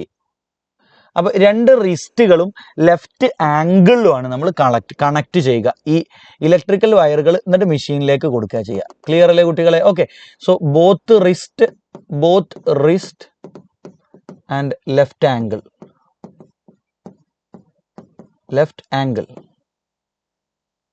ക്ലിയർ അല്ലേ കുട്ടികളെ? ഇതിന് അടുത്ത് നോക്കൂ കുട്ടികളെ. So what is ECG? Look, what is ECG? Draw standard ECG and explain. കണ്ടോ, 3 മാർക്ക് ചോദ്യമാണ്. 2021 3 മാർക്ക് ചോദ്യമാണ്. ബ്ലഡ് വെസലും നമ്മളോട് അങ്ങനെ ചോദിക്കാറില്ല, വെരി റയർ. ആൻഡ് സ്പെഷ്യൽ സർക്കുലേഷനും അത്ര വലിയ സിഗ്നിഫിക്കൻസ് നമുക്കില്ല. Then cardiac activity regulation very rarely ചോദിക്കാറുള്ളൂ. Let's move to disorders. സാധാരണ നമ്മളോട് ചോദിച്ചു കണ്ടത് ഡിസോർഡേഴ്സ് ആണ്. അപ്പോൾ ഏതെങ്കിലും ഒരു 2 ഡിസോർഡേഴ്സിന്റെ പേര് നമ്മളോട് ചോദിക്കും. ഓക്കെ. അപ്പോൾ ഒന്നാമത്തെ വളരെ മസ്റ്റായിട്ട് നിങ്ങൾ അറിയേണ്ടതാണ് ഹൈപ്പർ ടെൻഷൻ എന്ന് പറയുന്ന ഡിസോർഡർ, ഹൈ BP. രണ്ടാമത് പഠിച്ചോ കൊറോണറി ആർട്ടറി ഡിസീസ്. ഇത് രണ്ടും പഠിച്ചോ, ഇത് രണ്ടും മതി, ബാക്കി വിട്ടേക്ക്. അല്ലെങ്കിൽ ഒന്നുകൂടെ പഠിച്ചോ ആൻജൈന, ചെസ്റ്റ് പെയിനെ വിളിക്കുന്ന പേരാണ് ആൻജൈന. ഇത് 3ഉം പഠിച്ചോ.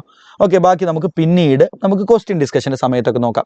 Hyper tension, coronary artery disease, angina. Hyper tension, coronary artery disease and angina. ഇവിടെ ഞാൻ ഹൈപ്പർ ടെൻഷൻ മാത്രം എക്സ്പ്ലെയിൻ ചെയ്യാം, അതാണ് സാധാരണ ചോദിക്കുക. നോക്കൂ, നമ്മുടെ നോർമൽ ബ്ലഡ് പ്രഷർ എത്രയാണെന്ന് ചോദിക്കും. 120/80. അതായത് നമ്മുടെ ബ്ലഡ് വെസലിലേക്ക് നിങ്ങൾ ഇതിനെ കണക്ട് ചെയ്താൽ, BP മെഷീനെ കണക്ട് ചെയ്ത് കഴിഞ്ഞാൽ നമ്മുടെ ഹാർട്ട് ഇങ്ങനെ കൺട്രാക്ട് ചെയ്യല്ലേ. ഹാർട്ടിന്റെ വെൻട്രിക്കിൾ കൺട്രാക്ട് ചെയ്യുമ്പോൾ അയോട്ടയിലൂടെ ധാരാളം ബ്ലഡ് ഇങ്ങനെ പുഷ് ചെയ്യും പുറത്തോട്ട്. അയോട്ടയിലൂടെ ബ്ലഡ് പുറത്തോട്ട് ഇങ്ങനെ പുഷ് ചെയ്യും. Okay, 1 second.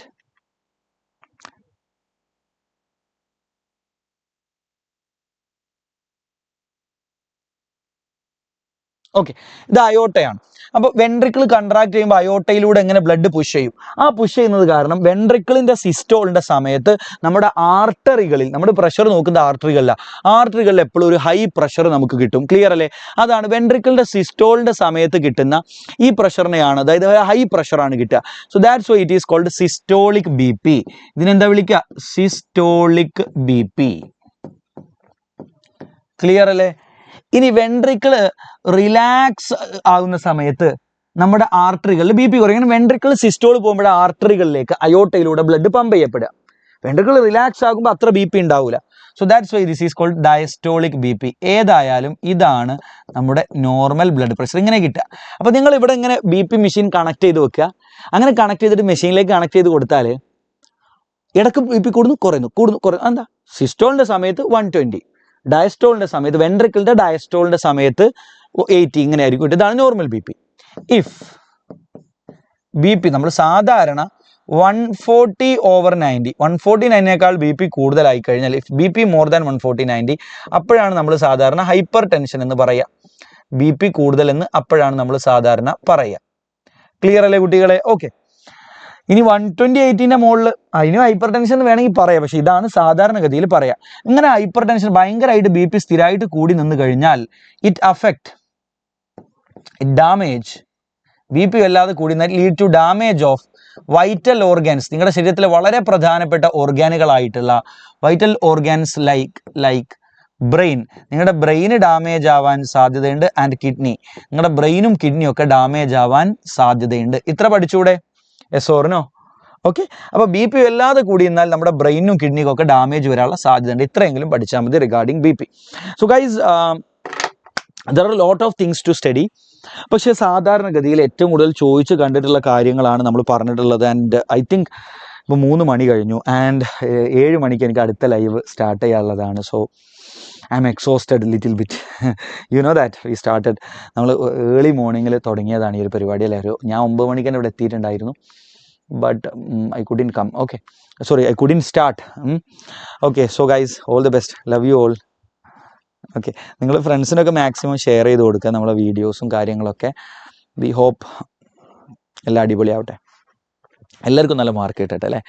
ക്രിസ്മസ് എക്സാമിൽ മാർക്ക് എന്ന് പറയുന്നത് നമുക്ക് ഞാൻ പറയുന്നത് എന്താ വെച്ചാൽ ഇതൊരു ട്രെയിലറാണ്. ഇത് ബോർഡ് എക്സാമിൻ്റെ ഒരു ട്രെയിലറാണ്. ക്രിസ്മസോട് കൂടി നമ്മൾ പഠിച്ചു തുടങ്ങണം. എല്ലാ കാലത്തും പഠിക്കാത്തതിനൊന്നും ഞാൻ കുറ്റം പറയില്ല. ക്രിസ്മസോടെങ്കിലുമൊക്കെ പഠിച്ചു തുടങ്ങണം. ഇനിയെങ്കിലും പഠിച്ച് നമുക്ക് മാക്സിമം ബോർഡ് എക്സാമിൽ ഒരു ഫുൾ മാർക്ക് തന്നെ മാക്സിമം നമുക്ക് സ്കോർ ചെയ്യാൻ പറ്റണം കേട്ടോ. Okay, so I won't rest. Love you all the best.